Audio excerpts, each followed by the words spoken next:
പ്രിയര, ദൈവത്തിന്റെ വലിയ നാമത്തിന് മഹത്വം ഉണ്ടാകട്ടെ. വലിയ നോമ്പ് നമ്മുടെ ആരാധനാ വർഷത്തിലെ സുപ്രധാനമായ ഒരു കാലഘട്ടമാണ്.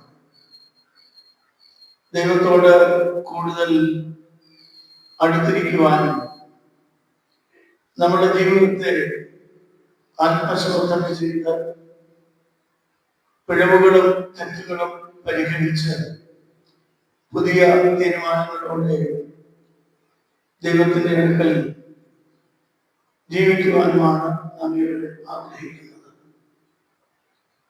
ഈ നോമ്പ് കാലഘട്ടത്തിലെ ഞായറാഴ്ചകളിലുള്ള വചന ശുശ്രൂഷയുടെ 1-ാം ദിനത്തിലാണ് നാം ഇവിടെ കടന്നു വന്നിരിക്കുന്നത്. ഇന്ന് നമുക്ക് സുവിശേഷം 11 മണിയൊക്കെ കടന്നു വന്നിരിക്കുന്നത് പ്രൊഫസർ ഡോക്ടർ സാംവി ഡാനിയൽ സാറാണ്. തുമ്പമൺ ഭദ്രാസനത്തിലെ തുമ്പമൺ നോർത്ത് ഓർത്തഡോക്സ് ഇടവകയിലെ അംഗമാണ് അദ്ദേഹം. നിങ്ങൾക്കറിയാം, അഭിനന്ദനായ എബ്രഹാം സെറാഫിം തിരുമേനിയുടെ പിതാവ് കടന്നുപോയി. ഇന്നായിരുന്നു സംസ്കാര ശുശ്രൂഷ. നമുക്കറിയാം, ആ സംസ്കാര ശുശ്രൂഷയുടെ ആദ്യ ഭാഗത്ത് സംബന്ധിച്ചിട്ടാണ് സാർ ഇപ്പോൾ ഇവിടെ കടന്നു വന്നിരിക്കുന്നത്. സാറിനെ സംബന്ധിച്ച് വളരെ സന്തോഷത്തോടു കൂടിയാണ് 1-2 കാര്യങ്ങൾ പറയുവാൻ ഞാൻ ആഗ്രഹിക്കുന്നത്. ട്രെയിനിങ് കോളേജിലെ പ്രിൻസിപ്പലായി സേവനമനുഷ്ഠിച്ചു എന്നതിനേക്കാൾ ഉപരിയായി നമ്മുടെ സഭയുടെ വിവിധ പ്രവർത്തനങ്ങളിൽ ആത്മാർത്ഥമായി പങ്കുചേരുന്ന ഒരു ആത്മായ പ്രമുഖൻ കൂടിയാണ് സാർ. അതുകൊണ്ട് തന്നെ വൈദിക സെമിനാരിയുടെ ഗവേണിംഗ് ബോർഡിൽ സാർ കുറെ കാലം പ്രവർത്തിക്കുവാനൊക്കെ വണ്ണം പരിശുദ്ധ കാതോലിക്ക ബാവ അദ്ദേഹത്തെ നിയോഗിക്കുകയുണ്ടായി. അതിനുപരിയായി നമ്മുടെ സൺഡേ സ്കൂളിൽ ഇപ്പൊ കുട്ടികൾ ഉപയോഗിക്കുന്ന ടെക്സ്റ്റ് ബുക്സ്, അതിന്റെ രൂപീകരണത്തിൽ അഭിനന്ദ യാക്കോബ ഐറേനിയസ് തിരുമേനിയോടൊപ്പം ചേർന്ന് പ്രവർത്തിച്ച ഒരു മികച്ച അധ്യാപകൻ കൂടിയാണ് സാർ. നമ്മുടെ പുസ്തകങ്ങൾ കുറച്ചുകൂടെ ചൈൽഡ് ഫ്രണ്ട്ലി ആക്കുവാനും കുട്ടികൾക്ക് കാര്യങ്ങൾ സുഗമമായി വായിച്ച് മനസ്സിലാക്കുവാനും ഉള്ള തരത്തിൽ പാഠഭാഗങ്ങളെ ക്രോഡീകരിക്കുന്ന ഒരു സാറിന്റെ സേവനം വളരെ നിസ്തുലമാണ്. 50 തവണയെങ്കിലും മീറ്റിങ്ങുകൾ കൂടിയിട്ടാണ് ഇന്നിപ്പോ കുഞ്ഞുങ്ങൾ ഉപയോഗിക്കുന്ന ഈ പാഠപുസ്തകങ്ങൾ രൂപീകൃതമായിരിക്കുന്നു. ഓരോ പാഠവും വായിച്ച് ചർച്ച ചെയ്ത് അത് സാറ് ആദ്യം ഒന്ന് എഴുതിക്കൊണ്ട് വരും, കുറേയേറെ തിരുത്തലുകൾ പറയും, വീണ്ടും സാർ എഴുതും. അങ്ങനെ തിരുത്തിയാണ് ഇന്നത്തെ രൂപത്തിൽ പുസ്തകമായിരിക്കുന്നത്. അടുത്ത കാലത്ത് ദിവ്യബോധന പഠന പദ്ധതിയുടെ POCയുടെ പുസ്തകങ്ങൾ, ആ 10 ഗ്രന്ഥങ്ങളും അതുപോലെ നവീകരിക്കുവാൻ സാറ് വളരെ ആത്മാർത്ഥമായി സഹകരിച്ചു.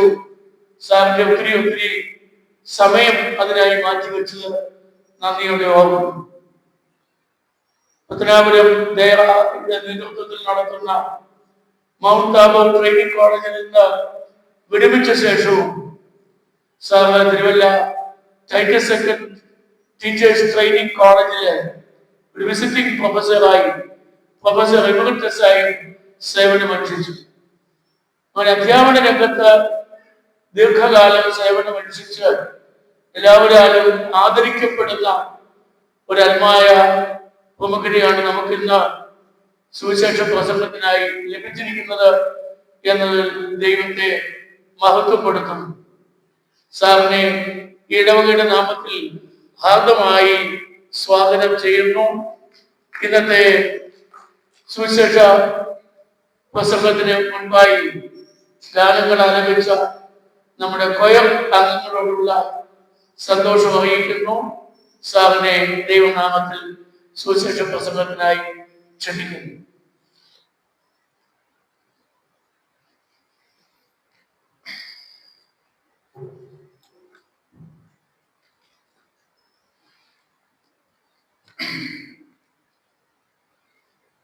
നന്ദിയുണ്ടു ദൈവമേ, നന്മകൾക്കായെന്നുമേ ഉള്ളതെല്ലാം നിന്ദാനം, ജീവകാലം വാഴ്ത്തിയിടുമേ.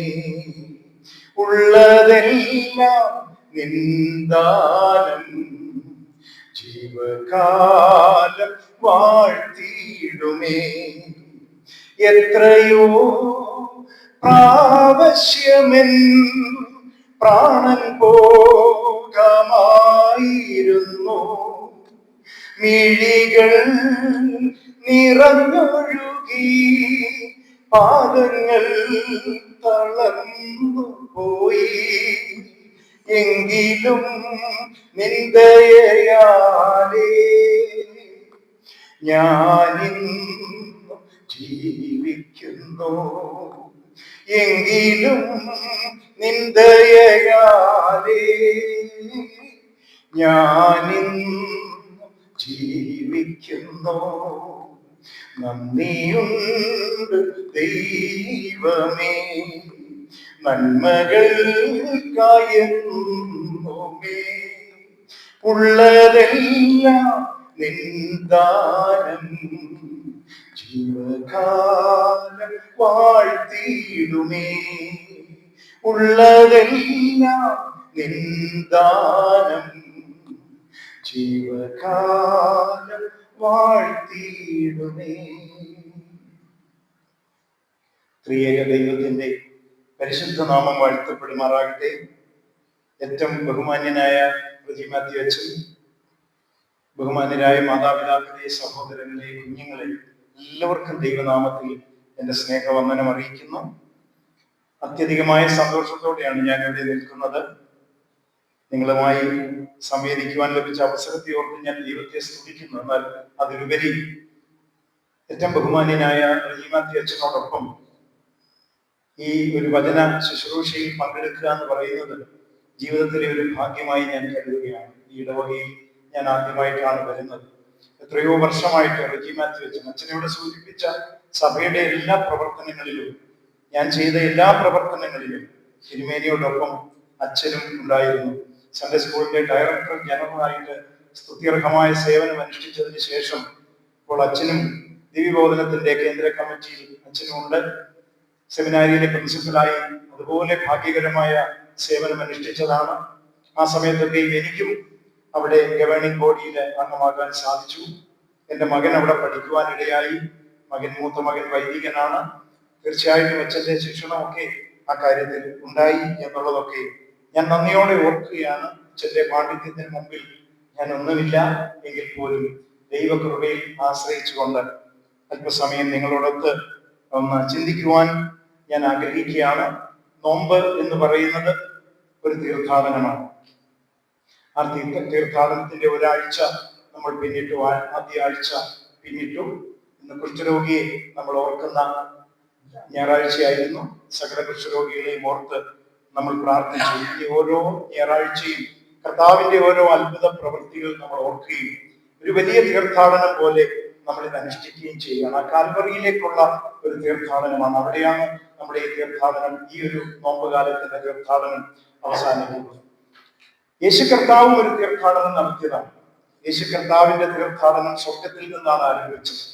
സ്വർഗത്തിൽ നിന്ന് ആരംഭിച്ച ബേത്ലഹേമിലൂടെ കാൽവറിയിലെത്തി അതിനുശേഷം സ്വർഗത്തിലേക്ക് ആ തീർത്ഥാടനം അവസാനിപ്പിച്ച് നമുക്ക് വേണ്ടി പിതാവിന്റെ വലതുഭാഗത്തിരുന്ന് മധ്യസ്ഥത അണയ്ക്കുന്ന പുത്രൻ തമ്പുരാൻ ആ വലിയ തീർത്ഥാടനം മൂലമാണ് നമ്മളെയൊക്കെ രക്ഷപ്പെടുത്തിയത് എന്നുള്ളത് നമ്മൾ ഒരു കാലത്തും മറന്നു പോകുവാൻ ഇടയാകരുത്. യേശു കർത്താവിന്റെ ആ കഷ്ടാനുഭവത്തെയും ക്രൂശ് മരണത്തെയും ആ വിജയകരമായ ഉയർപ്പിനെയും സ്വർഗാരോഹണത്തെയും ഒക്കെ നമ്മൾ അനുസ്മരിക്കുന്ന ദിവസങ്ങളാണല്ലോ ഈ ദിവസങ്ങളിലൊക്കെയും. അത് അനുഗ്രഹകരമായിട്ട് നിറവേറ്റുവാൻ നമുക്കിടയാകട്ടെ എന്ന് പ്രാർത്ഥിക്കുന്നു. ആശ്ചര്യമായ ഒരു നോമ്പ് അനുഷ്ഠാനമാകരുത് എന്നുള്ളതാണ്. ഭക്ഷണം വർജിക്കുക, അതൊക്കെ വേണം. പ്രാർത്ഥന, അനുഷ്ഠാനങ്ങൾ എല്ലാം വേണം. ഉപവാസം വേണം, ജാഗരണം വേണം, തിരുവചന ധ്യാനം വേണം, ജീവകാരുണ്യ പ്രവർത്തനങ്ങൾ വേണം, സൽക്കർമ്മങ്ങൾ ചെയ്യണം, സർവ്വസമയവും പ്രാർത്ഥിക്കണം, ദൈവത്തോടുള്ള പ്രാർത്ഥനയിൽ ഉജ്ജിരിക്കണം എന്നുള്ളത് ആമുഖമായി ഓർപ്പിച്ചുകൊണ്ട് ഞാനൊരു ചിന്തയ്ക്കായിട്ട് എടുത്ത വിഷയം മർക്കോസിന്റെ സുവിശേഷം 9-ാം അധ്യായം അതിന്റെ 29-ാമത്തെ വാക്യം. നമുക്കെല്ലാം വളരെ പരിചയമുള്ള ഒരു വാക്യമാണ്. പ്രാർത്ഥനയാലല്ലാതെ ഈ ജാതി ഒന്നിനാലും നീങ്ങിപ്പോകയില്ല. പ്രാർത്ഥനയാലല്ലാതെ ഈ ജാതി ഒന്നിനാലും നീങ്ങിപ്പോകയില്ല. ഈ കർത്താവ് ഈ പറയുന്ന ശിഷ്യന്മാരെ ഓർപ്പിക്കുന്ന ഈ ഒരു വാചകത്തിന്റെ സമർപ്പണം പെട്ടെന്ന് പറഞ്ഞ് നമുക്ക് പ്രാർത്ഥനയുമായി ബന്ധപ്പെട്ട ഒരു ചിന്ത ഇന്ന് പങ്കുവയ്ക്കാം എന്ന് ഞാൻ ആഗ്രഹിക്കുകയാണ്. കർത്താവ് മറുരൂപപ്പെടുന്ന ഒരു സാഹചര്യം. കർത്താവിന്റെ ശിഷ്യഗണങ്ങളിലെ ആന്തരവലയം പത്രോസ്, യാക്കോബ്, യോഹന്നാൻ, ഈ 3 ശിഷ്യന്മാരെയും കൂട്ടി മറുരൂപമലയിലേക്ക് പോകുന്നു. അവിടെ വെച്ച് താൻ രൂപാന്തരപ്പെടുന്നു. ബാക്കി 9 സ്ലീഹന്മാരും താഴ്വാരത്തിലുണ്ട്. അനേക പുരുഷാരവും അവിടെ വന്നു കൂടിയിട്ടുണ്ട്. കർത്താവ് പ്രാർത്ഥിക്കുമ്പോൾ അവന്റെ രൂപം മാറുന്നു, തേജസ്കരിക്കപ്പെടുന്നു. അവിടെ നൂറ്റാണ്ടുകൾക്ക് മുമ്പ് മൺമറഞ്ഞു പോയ മോശയും ഏലിയാവും പ്രത്യക്ഷപ്പെടുകയും കർത്താവുമായി തന്റെ കഷ്ടാനുഭവത്തെ കുറിച്ച് സംസാരിക്കുകയും അതുമായി ബന്ധപ്പെട്ട കാര്യങ്ങൾ ചർച്ച ചെയ്യുകയും ഒക്കെ ചെയ്തു. ആ സമയത്താണ് പത്രോസ് പറയുന്നത്, നമുക്ക് 3 കുടിലുണ്ടാക്കാമെന്നൊക്കെ പറയുന്നത്. അതിനുശേഷം അവർ അപ്രത്യക്ഷമാകുന്നു. കർത്താവ് ഇവരെ വിളിച്ചുണർത്തുന്നു. 4 പേരും കൂടി താഴ്വരയിലേക്ക് ഇറങ്ങി ചെല്ലുന്നു. അവിടെ വരുമ്പോൾ വലിയൊരു ആരവം അവിടെ കാണുന്നു. എന്താണെന്ന് തിരക്കിയപ്പോൾ ഒരു മനുഷ്യൻ, ഊമനായ ദുരാത്മാവ് ബാധിച്ച ഒരു മകനെയുമായി കർത്താവിന്റെ അടുക്കലേക്ക് കൊണ്ടുവന്നതാണ് ഒരു പിതാവ്. അവനെ സൗഖ്യമാക്കുവാൻ ഈ ശിഷ്യന്മാര് പലരും ശ്രമിച്ചു. കർത്താവ് കാണിക്കുന്നവരൊക്കെ കൈയൊക്കെ വെച്ച് പ്രാർത്ഥിച്ചെന്നാണ് എനിക്ക് തോന്നുന്നത്. പക്ഷെ അവരെ കൊണ്ട് സാധിച്ചില്ല. നിന്റെ ശിഷ്യന്മാരുടെ അടുക്കൽ ഞാൻ കൊണ്ടുവന്നു, പക്ഷേ അവർക്കതിനെ പുറത്താക്കുവാൻ കഴിഞ്ഞില്ല എന്ന പിതാവ് കർത്താവിന്റെ അടുത്ത് പറയുന്നു. അവിശ്വാസവും കോട്ടവുമുള്ള തലമുറയെ നിങ്ങളെ എത്രത്തോളം ഞാൻ സഹിക്കും എന്നൊക്കെ കർത്താവ് പറയുന്നുണ്ടെങ്കിൽ ആ മകനെ ഇനി കൊണ്ടുവരാൻ പറയുന്നു. തന്റെ അടുക്കൽ എത്ര നിഷ്പ്രയാസം ആ ദുരാത്മാവിനെ താൻ പുറത്താക്കുന്നു എന്നുള്ളതാണ്. ആ സംഭവത്തിന് ശേഷം വളരെ സ്വകാര്യമായിട്ട് സ്ലീഹന്മാർ കർത്താവിന്റെ അടുക്കൽ ഇരുന്ന് ഒരു ചോദ്യം ചോദിക്കുന്നു. ഗുരു, ഞങ്ങൾക്ക് എന്തുകൊണ്ട് ഇതിനെ പുറത്താക്കുവാൻ കഴിഞ്ഞില്ല?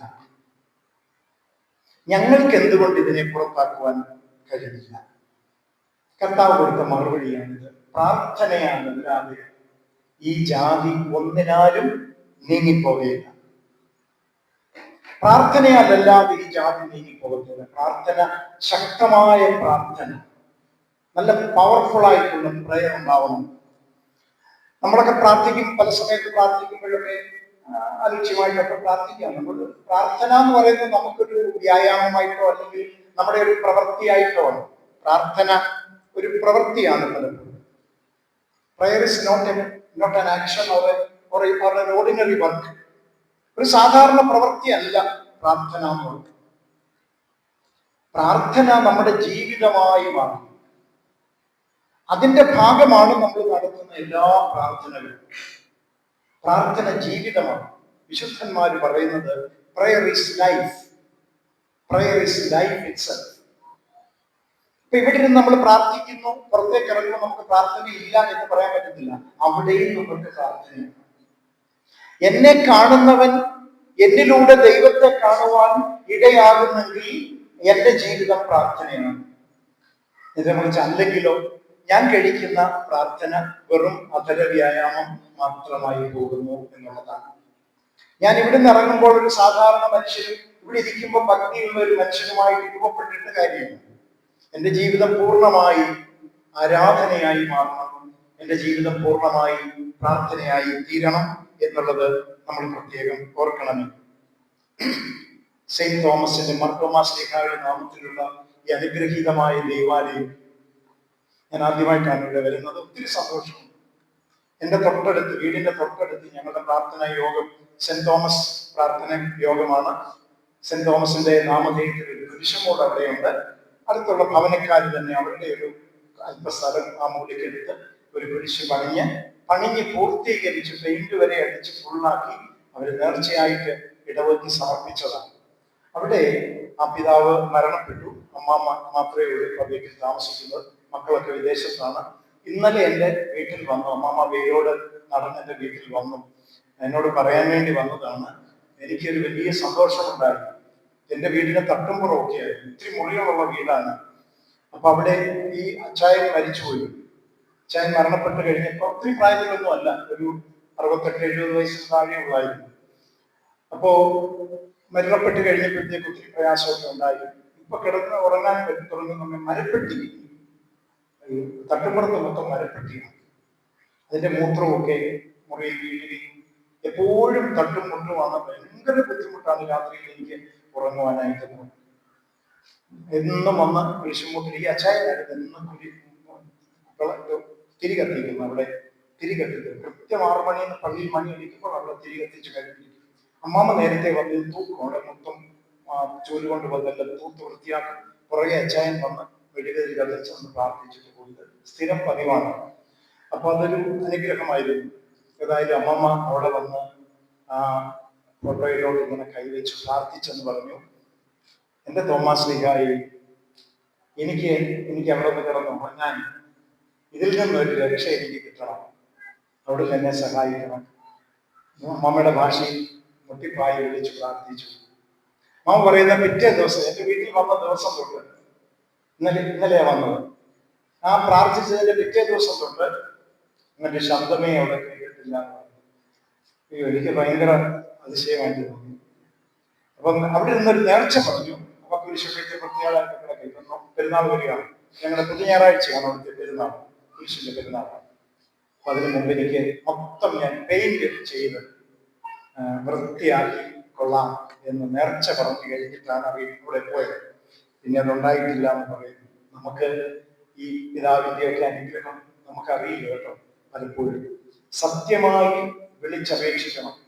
ഈ സ്ത്രീഹന്മാരല്ല നമ്മളെ രക്ഷിക്കുന്നത്, യേശു കർത്താവ് തന്നെയാണ്. നമ്മുടെ വിശ്വാസത്തിൽ അങ്ങനെ തന്നെയാണ്.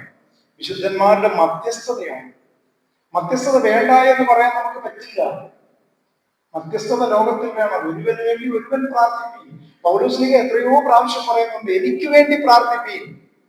പൗലോസ്ലീഗ അത് പറയേണ്ട ഒരു കാര്യമില്ല ഒരു കണക്കിന്, അല്ലേ? എനിക്ക് വേണ്ടി പ്രാർത്ഥിപ്പീൻ. കാരണം തെറ്റിപ്പോകാൻ ഏത് സമയത്തും സാധ്യതയുണ്ട്. സകല വിശുദ്ധന്മാർക്കും വേണ്ടി പ്രാർത്ഥിപ്പീൻ. എനിക്കും വേണ്ടി പ്രാർത്ഥിക്കും.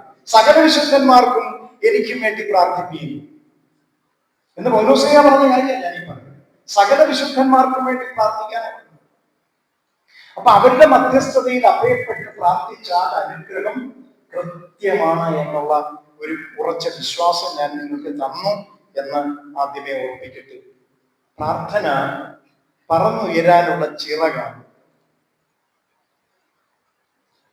They are wings with which we can fly. ചിറകാണ് പറന്നുയരാൻ പ്രാർത്ഥന. ശക്തമായ പ്രാർത്ഥന ഉണ്ടെങ്കിൽ അത് ആത്മീയ ചിറകാണ്. നമ്മുടെ ആത്മാവിന്റെ ഭക്ഷണമാണ്. ആത്മാവിന്റെ ഭക്ഷണമാണ് പ്രാർത്ഥന. ആത്മാവിന്റെ ചിറകാണ് പ്രാർത്ഥന. നമുക്ക് ഉയരാം, പറന്നുയരാം. ഇല്ലെങ്കിലോ ശക്തമായ പ്രാർത്ഥന ഇല്ലെങ്കിൽ ഈ ഭൂമിയിൽ ഇങ്ങനെ കിടക്കാം. ബ്രോയിലർ ചിക്കൻ പോലെയാണ്. പണ്ടുള്ള നമ്മുടെ കോഴികളെ അറിയാമല്ലോ. വീട്ടിലൊരു അതിഥി വന്നാൽ കോഴിയെ അമ്മമാർ ചാടിച്ചിട്ട് പിടിക്കുന്ന കേട്ടാൽ 10 കിലോമീറ്ററിനപ്പുറത്ത് കേൾക്കാം. അപ്പൊ വിചാരിച്ചോണം അവിടെ ഒരു വീട്ടിൽ അതിഥി വന്നിട്ടുണ്ട്, അല്ലെങ്കിൽ അച്ഛന്മാരൊക്കെ വന്നാൽ കോഴിയെ പിടിക്കാറില്ല. അവിടെ കോഴിയില്ല, അത് വേറെ കാര്യം. എന്നാൽ ഇപ്പൊ വളർത്തുന്ന ബ്രോയിലർ ചിക്കനെ അത് പിടിക്കാൻ നോക്കിയാൽ അവിടെ അവന്റെ അടുത്ത് എന്ന് അതിനെ പിടിച്ചാൽ പോലും അത് അനങ്ങില്ല. കാരണം എന്ന് പറഞ്ഞാൽ അനങ്ങാൻ വയ്യ, അനങ്ങാൻ വയ്യ. ഇപ്പൊ നമ്മുടെ ശരീരം തടിച്ചു കൊടുത്തു വരുന്നുണ്ട്, പക്ഷെ നമ്മൾ ആത്മാവ് ശോഷിച്ച് പോവുകയാണ്. എന്തേ കാരണം?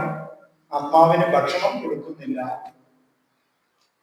ആത്മാവിന്റെ ഭക്ഷണം ഏതാണ്? പ്രധാന ഭക്ഷണമാണ് പ്രാർത്ഥന. തിരുവചന ധ്യാനം, ജാഗരണം, നമ്മുടെ അനുഷ്ഠാനങ്ങൾ, നമ്മുടെ സ്വർഗീയ ആരാധന, അതിലുള്ള സജീവ പങ്കാളിത്തം, ഇതെല്ലാം നമ്മളെ ആത്മീയ ചിറകുള്ളവരാക്കി മാറ്റുന്ന അനുഭവങ്ങളാണ്. പ്രത്യേകമായിട്ട് ഓർക്കണമേ, മനുഷ്യനെ ദൈവവുമായി ബന്ധിപ്പിക്കുന്ന ചങ്ങലയാണ് പ്രാർത്ഥന. It's A chain that connects man with God. മനുഷ്യനെ ദൈവവുമായി ബന്ധിപ്പിക്കുന്ന ചങ്ങലയാണ് പ്രാർത്ഥന. പ്രാർത്ഥനയിൽ കൂടി നമ്മൾ ദൈവവുമായിട്ട് സംസർഗം ചെയ്യുന്നു. സ്വർഗത്തെ ഭൂമിയുമായി ബന്ധിപ്പിക്കുന്ന ഗോവണിയാണ് പ്രാർത്ഥന. യാക്കോബ് കണ്ട ദർശനത്തിലെ വലിയ ഗോവേണി, ദൂതന്മാർ സ്വർഗത്തിൽ നിന്ന് ഭൂമിയിലേക്കും ഭൂമിയിൽ സ്വർഗത്തിലേക്കും കയറുകയും ഇറങ്ങുകയും ചെയ്യുന്നത് അവൻ കണ്ടു. ആ വലിയ ഗോവേണിയാണ് പ്രാർത്ഥന. പ്രാർത്ഥനയിൽ കൂടി നമുക്ക് സ്വർഗത്തിലേക്ക് പോകാനും സ്വർഗത്തിൽ നിന്ന് ഈ താഴേക്കുള്ള അനുഭവം നമുക്ക് കിട്ടാനും ഇടയാകും. സ്വർഗം ചായ്ച്ച് ദൈവം തന്റെ അനുഗ്രഹങ്ങളെ സമൃദ്ധിയായി നമുക്ക് തരാൻ പര്യാപ്തമായ ഗോവണിയാണ് പ്രാർത്ഥന എന്ന് പറയുന്നത്. പരിശുദ്ധനായ പരിമല തിരുമേനിയാണ് പ്രാർത്ഥനയ്ക്ക് നല്ലൊരു നിർവചനം പറഞ്ഞിരിക്കുന്നത്. സൺഡേ സ്കൂൾ കുഞ്ഞുങ്ങൾക്കൊക്കെ പഠിക്കുവാനുണ്ട്. പ്രാർത്ഥന എന്നത് ശൈശവത്തിന്റെ ഉത്സാഹവും യൗവനത്തിലെ ആശ്രയവും വാർദ്ധക്യത്തിലെ സമാധാനവുമാണ്. മനോഹരമായ ഒരു നിർവചനമാണ്. ശിശുക്കൾക്ക് വലിയ ഉത്സാഹമായി പ്രാർത്ഥന എന്നൊക്കെ പറഞ്ഞാൽ കുറച്ച് കഴിയുമ്പോൾ അവർക്ക് ആ ഉത്സാഹമൊക്കെ കെട്ടുപോകും. കാരണം പറഞ്ഞാൽ ഭവനത്തിൽ പ്രാർത്ഥനയില്ല. കേട്ടോ, കുഞ്ഞുങ്ങളോട് പ്രാർത്ഥിക്കുന്നൊക്കെ നമ്മൾ പറയും, കുറച്ചൊക്കെ അവരുടെ കൂടെ വെച്ചിട്ടൊക്കെ പ്രാർത്ഥിക്കും. പക്ഷേ കുറെ അങ്ങോട്ട് വളർന്നു കഴിയുമ്പോൾ അവർക്ക് മനസ്സിലാകും ഈ മുതിർന്നവർ നടത്തുന്ന പ്രാർത്ഥന വെറും ഒരു എക്സസൈസ് ആണ്, ഒരു വാചക എക്സസൈസ് ആണ്. അതിന്റെ ഉള്ളിൽ തട്ടുന്നില്ല, കരയുന്നില്ല, ഹൃദയം നുറുങ്ങുന്നില്ല. കരയുമോ പ്രാർത്ഥിക്കുമ്പോ? കരയുന്നവരാരെങ്കിലും ഉണ്ടെങ്കിൽ ദൈവത്തിന് സ്തോത്രം. പണ്ട് കാലത്ത് കരയുമായിരുന്നു അച്ഛന്മാരമ്മച്ചമാർ കരയുക. എന്റെ അമ്മ കരഞ്ഞിട്ടുണ്ട് ഒത്തിരി. പാതിരാത്രിക്കൊക്കെ 11 മണിക്കൊക്കെ എന്നെ വിളിച്ചുണർത്തും. പശുവിന്റെ വെള്ളമൊക്കെ കൊടുത്തിട്ട് എല്ലാം ചീനിമുട്ടമൊക്കെ ചീകി എല്ലാം ക്ലിയറാക്കി എന്റെ പപ്പായിക്ക് ഭക്ഷണമൊക്കെ എടുത്തു കൊടുത്ത് എല്ലാം കിടന്ന് ഉറങ്ങിയൊക്കെ കഴിയുമ്പോഴാണ് അമ്മയുടെ പ്രാർത്ഥന. അമ്മയ്ക്ക് പ്രത്യേക ഒരു പ്രാർത്ഥനാ പുസ്തകമൊക്കെ ഉണ്ട്. മണ്ണെണ്ണ വിളക്ക് ഇങ്ങനെ ചേർത്ത് പിടിച്ചത് കരിഞ്ഞിട്ടുണ്ട്. എന്നെ വിളിച്ചുണർത്തും. ഇല്ലേ ഉണർന്നില്ലേലും ആ പാട്ടൊക്കെ പാടുമ്പോഴത്തേ ഞാൻ ചാടിയിരുന്നേക്കും. ഹൃദയത്തിന്റെ പ്രാർത്ഥനയാണ് ഈ ദൈവമേ അനുഗ്രഹിക്കാനുള്ള അപേക്ഷയിൽ കർത്തൃകർത്താവിൽ നിന്ന് നമ്മൾ നീട്ടി ചൊല്ലുന്ന ആ പാട്ടൊക്കെ എത്ര അനുഗ്രഹകരമായിട്ടാണ് ഞാനത് ഹൃദയത്തിൽ സന്നിവേശിപ്പിച്ചത് എന്ന് ഞാൻ ഓർക്കുകയാണ്. ദൈവത്തിന്റെ വലിയ കൃപയാണ്. നിങ്ങൾ ഓർത്തിരിക്കണം, ഈ വലിയ ഉത്തമമായ മാതൃകയാണ് നമ്മുടെ കുടുംബത്തിൽ വേണ്ടത്. ശിശുക്കളുടെ ഉത്സാഹം അത് അറ്റുപോകാതെ അത് നിലനിർത്തുവാൻ നമ്മളുടെ ഉത്സാഹമാണ് ആ കാര്യമായിട്ടുണ്ടാകുന്നത്. യൗവനത്തിലെ ആശ്രയമാണ്, പുളിക്കൊമ്പാണിത്. പിടിക്കാം, ഒടിഞ്ഞു പോകത്തില്ല, വിശ്വസിച്ച് പിടിക്കാം. പ്രാർത്ഥന ശക്തമായിട്ടുള്ള ഒരു ഭവനത്തിലും ഒരു കുഞ്ഞുങ്ങൾ പോലും തെറ്റിപ്പോകില്ല. ഒരു കുഞ്ഞുങ്ങൾ പോലും തെറ്റിപ്പോകില്ല. എന്റെ മകൻ, ഇളയ മകൻ മെഡിക്കൽ വിദ്യാർത്ഥിയാണ്, PG വിദ്യാർത്ഥിയാണ്. തൃശ്ശൂർ ഗവൺമെന്റ് മെഡിക്കൽ കോളേജിലാണ് MBBS പഠിച്ചത്. ആദ്യമായിട്ട് ചെന്ന സമയത്ത് വലിയ റാഗിങ്ങിന് വിധേയപ്പെടേണ്ടവനാണ്. 4-5 വലിയ സീനിയർ വിദ്യാർത്ഥികൾ അവനെ ഒരു മുറിയിൽ പിടിച്ച് അന്ന് ആദ്യത്തെ ദിവസം സന്ധിക്ക് പിടിച്ചുകൊണ്ടിട്ടിട്ട് കള്ളും ഒക്കെ അതിനകത്തുണ്ട്, മദ്യമൊക്കെ ഉണ്ട്, മറ്റ് ടച്ചിങ്സിനുള്ള സാധനങ്ങളെല്ലാം ഒരുക്കി വെച്ചിട്ടാണ് എന്റെ മകനെ മാത്രം അന്ന് അവർ പിടിച്ചുകൊണ്ട് മുറിയിൽ കൊണ്ടുപോയി കഥകടച്ച് ഒരാൾ കസേരയിട്ട് ആ കഥകിന്റെ അവിടെ ഇരുന്നു എന്നുള്ളതാണ്. മുട്ടുമേലാണ് ഞങ്ങളുടെ പ്രാർത്ഥന. പ്രത്യേകം ഓർക്കണമേ, ഒരു അഡ്മിഷൻ കിട്ടുക എന്ന് പറഞ്ഞാൽ വലിയ ബുദ്ധിമുട്ടാണ്. നീറ്റിന്റെ സെൻട്രൽ ഗവൺമെന്റിന്റെ കോട്ടായിലാണ്, കേന്ദ്ര കോട്ടായിൽ അഡ്മിഷൻ കിട്ടിയതാണ്. ദൈവത്തിന്റെ കൃപയാണ്, ഞങ്ങളുടെ ആരുടെയും കഴിവല്ല, മെഡിക്കൽ സാമർഥ്യം ഒന്നുമില്ല കേട്ടോ, ഒന്നുമില്ല. ഓക്കെ, അവിടെ ഇരുന്ന് അവനോടൊന്നും ചെയ്യാൻ അവർക്ക് പറ്റുന്നില്ല. അവനോട് നേരിട്ട് പറയണം, ഞങ്ങൾ പിടിച്ചവർക്ക് ആർക്കും അടി കൊടുക്കാതെയും ഉപദ്രവിക്കാതെ ഞങ്ങൾ ഇരുന്നിട്ടുള്ള, പക്ഷെ പിന്നെ ഉപദ്രവിക്കാൻ ഞങ്ങൾക്ക് തോന്നുന്നില്ല എന്ന് നേരിട്ട് പറഞ്ഞു. നീ കുടിക്കുമോ? ഇല്ല ചേട്ടാ, ഞങ്ങൾ കുടിക്കത്തില്ല. അവിടെയാണ് ഇവിടെയാണൊക്കെ കാര്യം ചോദിച്ചുകൊണ്ടിരിക്കുന്നേ ഉള്ളൂ, അവർക്കൊന്നും ചെയ്യാൻ പറ്റത്തില്ല. ആ സമയത്ത് അവിടെ ഒരു മീറ്റിംഗ് കൂടാനായിട്ട് ഒരു ഡോക്ടർ, ചുമതലയുള്ള ഡോക്ടർ, അതിന്റെ വാർഡന്, 3-4 സീനിയർ വിദ്യാർത്ഥികൾ, ഈ ഹോസ്റ്റലിന്റെ ചുമതലയുള്ള വിദ്യാർത്ഥികൾ എല്ലാവരും കൂടെ വന്ന് ഈ കുട്ടികളെ, പുതിയ കുട്ടികളെ എല്ലാം പ്രത്യേകം വിളിച്ച് അവരുടെ ലിസ്റ്റൊക്കെ ഒന്ന് എടുത്ത് അവർക്ക് വേണ്ട ഉദ്ബോധനം കൊടുക്കാനായിട്ട് പെട്ടെന്ന് അവിടെ ഒരു മീറ്റിംഗ് കൂടി. ഒരാളിനെ മാത്രം കാണാനില്ല, ഏബലിനെ മാത്രം കാണാനില്ല. എവിടെ ഏബൽ? അപ്പൊ ഒരാൾ പറഞ്ഞു, തൊട്ടു മുമ്പ് ഇവിടെ നിൽപ്പുണ്ടായിരുന്നു, പിന്നെ കാണാനില്ല. ഓക്കെ, എല്ലാ മുറിയും പോയി പരിശോധിക്കാൻ പറഞ്ഞു. ഈ സീനിയർ വിദ്യാർത്ഥികൾ പോയി പരിശോധിച്ച മുറി കുട്ടി വിളിച്ചു, ഇവൻ അതിനകത്തുണ്ട്, ഇവരെല്ലാം ഉണ്ട്. വഴക്ക് പറഞ്ഞിട്ട് പിടിച്ചോണം, എന്നാണോ നിങ്ങൾക്ക് ചെയ്യാൻ പറ്റിയതെന്ന് പറഞ്ഞു. ഞാൻ ചുരുക്കി പറയുകയാണ്, ദൈവത്തിന്റെ വലിയ പവറാണ്. നിങ്ങളുടെ മക്കൾ എവിടെയിരുന്നാലും ഈ ലോകത്തിന്റെ ഏത് കോണിലിരുന്നാലും ഒരു രോമത്തിന് പോലും ഒരു കേട് സംഭവിക്കത്തില്ല. ദൈവത്തിന് നന്ദിയോടെ സ്തോത്രം. എനിക്ക് 1000 സംഭവങ്ങൾ പറയാനുണ്ട്, 1000 ഒന്നല്ല. ഇന്ന് മുഴുവൻ ഞാൻ ഇവിടെ നിന്ന് പറയാം. എന്റെ ദൈവത്തിന് നന്ദിയോടെ സ്തോത്രം. പ്രാർത്ഥനയുടെ പവറാണ്. Prayer is power. തീ കത്തും കേട്ടോ, തീ കത്തും, യാതൊരു സംശയമില്ല. ഉള്ളത്തിനകത്ത് തീ കത്തും. പ്രാർത്ഥിക്കണം, ഇരിക്കണം, പ്രാർത്ഥിക്കണം കേട്ടോ. ഓക്കെ, യൗവനത്തിലെ ആശ്രയമാണ്, പിടിക്കണം. എന്റെ മക്കൾക്ക് നല്ല വിശ്വാസം കൊടുക്കണം, നല്ല കോൺഫിഡൻസ് കൊടുക്കണം. സത്യദൈവത്തെയാണ് നമ്മൾ വിളിക്കുന്നത്. നിനക്ക് ഒരു കുഴപ്പം ഉണ്ടാവുന്നില്ല. നീ ലോകത്തിൽ എവിടെ വേണിപ്പോ, പഠിക്കാൻ പൊക്കോ, ജോലിക്ക് പൊക്കോ, ഒന്നും സംഭവിക്കില്ല. എന്റെ കുഞ്ഞിപ്പോ വീട്ടിൽ വന്നാലും മത്തായി വരുന്നവരാണ്. 2 പേരും മത്തായി ശുശ്രൂഷിക്കുന്നവരായിരുന്നു. കൊച്ചുമോനി ഇപ്പൊ വരുമ്പോൾ എപ്പോഴും മത്തായി ശുശ്രൂഷിക്കുന്നതാണ്. വാർദ്ധക്യത്തിലെ സമാധാനം. ഇന്നാർക്കും കിട്ടാത്തത് എന്താണ്? സമാധാനം, അല്ലേ? എനിക്കൊരു സമാധാനവും ഇല്ല മക്കളെ, ഇവിടെ എനിക്കൊരു സമാധാനവും ഇല്ല. എന്നെ അങ്ങ് എടുത്താൽ മതിയായിരുന്നു. ഏതാ? സ്വർഗത്തിലേക്ക് അങ്ങ് എടുത്താൽ മതിയായിരുന്നാണ് പറയുന്നത്. ഇവിടെ എനിക്കൊരു സമാധാനമില്ല, അതുകൊണ്ട് പിന്നെ ഇവിടോട്ട് സ്വർഗത്തിലോട്ട് എടുക്കുക. യഥാർത്ഥ സത്യം പറഞ്ഞാൽ ഇവിടെ ആർക്കും ഞാൻ സമാധാനം കൊടുക്കുന്നില്ല എന്നാണ് അതിന്റെ അർത്ഥം. നിങ്ങൾക്ക് ആർക്കും എന്നോട് പ്രയാസം തോന്നരുത്. എനിക്കിവിടെ സമാധാനമില്ല എന്ന് പറയുന്ന അമ്മച്ചിയോടോ അപ്പച്ചനോടോ ഞാൻ പറയുന്നത്, നിങ്ങൾ മറ്റുള്ളവർക്ക് സമാധാനം കൊടുക്കുന്നില്ല, അത്രയേ ഉള്ളൂ. പിന്നെ എങ്ങനെയാണ് നമുക്ക് സമാധാനം കിട്ടുന്നത്? കുടുംബത്തിലൊക്കെ ചിരിച്ചിട്ടൊക്കെ മാറാൻ ആത്മാർത്ഥമായിട്ട് മക്കളെ എന്നൊക്കെ വിളിച്ച് മരുമകളെ ഒന്ന് ചേർത്ത് പിടിച്ച് ഒരു ഉമ്മ കൊടുക്കാൻ കഴിഞ്ഞിട്ടുള്ള എത്രയോ നാളുകളായി. മരുമകളെ സ്വന്തം മോളെ പോലെ ചേർത്ത് നിർത്തി ഒരു ഉമ്മ കൊടുക്കാൻ കഴിഞ്ഞിട്ട് എത്രയോ നാളായി. പിന്നെ എവിടെയാ സമാധാനം? മരുമകളെ മാറി നിന്ന് നോക്കുകയാണ്. ചെറിയ തെറ്റുകളുണ്ടോ എന്ന് നോക്കുകയാണ്. എന്തിനാ നോക്കുന്നത്? അതിനേക്കാൾ വലിയ തെറ്റ് നമ്മളിലില്ലേ, എന്നിലില്ലേ? ഉണ്ട്. ഞാൻ മന്ദകാലം വെച്ചുകൊണ്ടിരിക്കുക. ചെറിയ മക്കളുണ്ടോ നോക്കുക. നമ്മൾ മറ്റാളിന് ഒന്നുമില്ല, മന്ദൊന്നുമില്ല. ഉണ്ടെങ്കിലും കുഴപ്പമൊന്നുമില്ല. ദൈവം സൃഷ്ടിച്ചതാണ്, എല്ലാവരെയും ദൈവം സൃഷ്ടിച്ചതാണ്. ചേർത്ത് നിർത്തി മാറോട് അണയ്ക്കണം. എന്റെ മക്കളെ, എന്റെ പൊന്നാണ്, എന്റെ ചങ്കാണ്, എന്റെ തേനാണ്. നെറുകയിൽ ചുംബിക്കണം, ചേർത്ത് പിടിക്കണം. ഈ ലോകത്ത് വെറുക്കരുത്, കുറ്റപ്പെടുത്തരുത് കേട്ടോ. കുടുംബത്തിൽ അസമാധാനം ഉണ്ടാക്കരുത്. ഇവിടെ അസമാധാനം ഉണ്ടാക്കിയിട്ട് പ്രാർത്ഥിക്കുകയാണ്, ദൈവമേ നീ എന്നെ അങ്ങ് എടുത്തോണേ.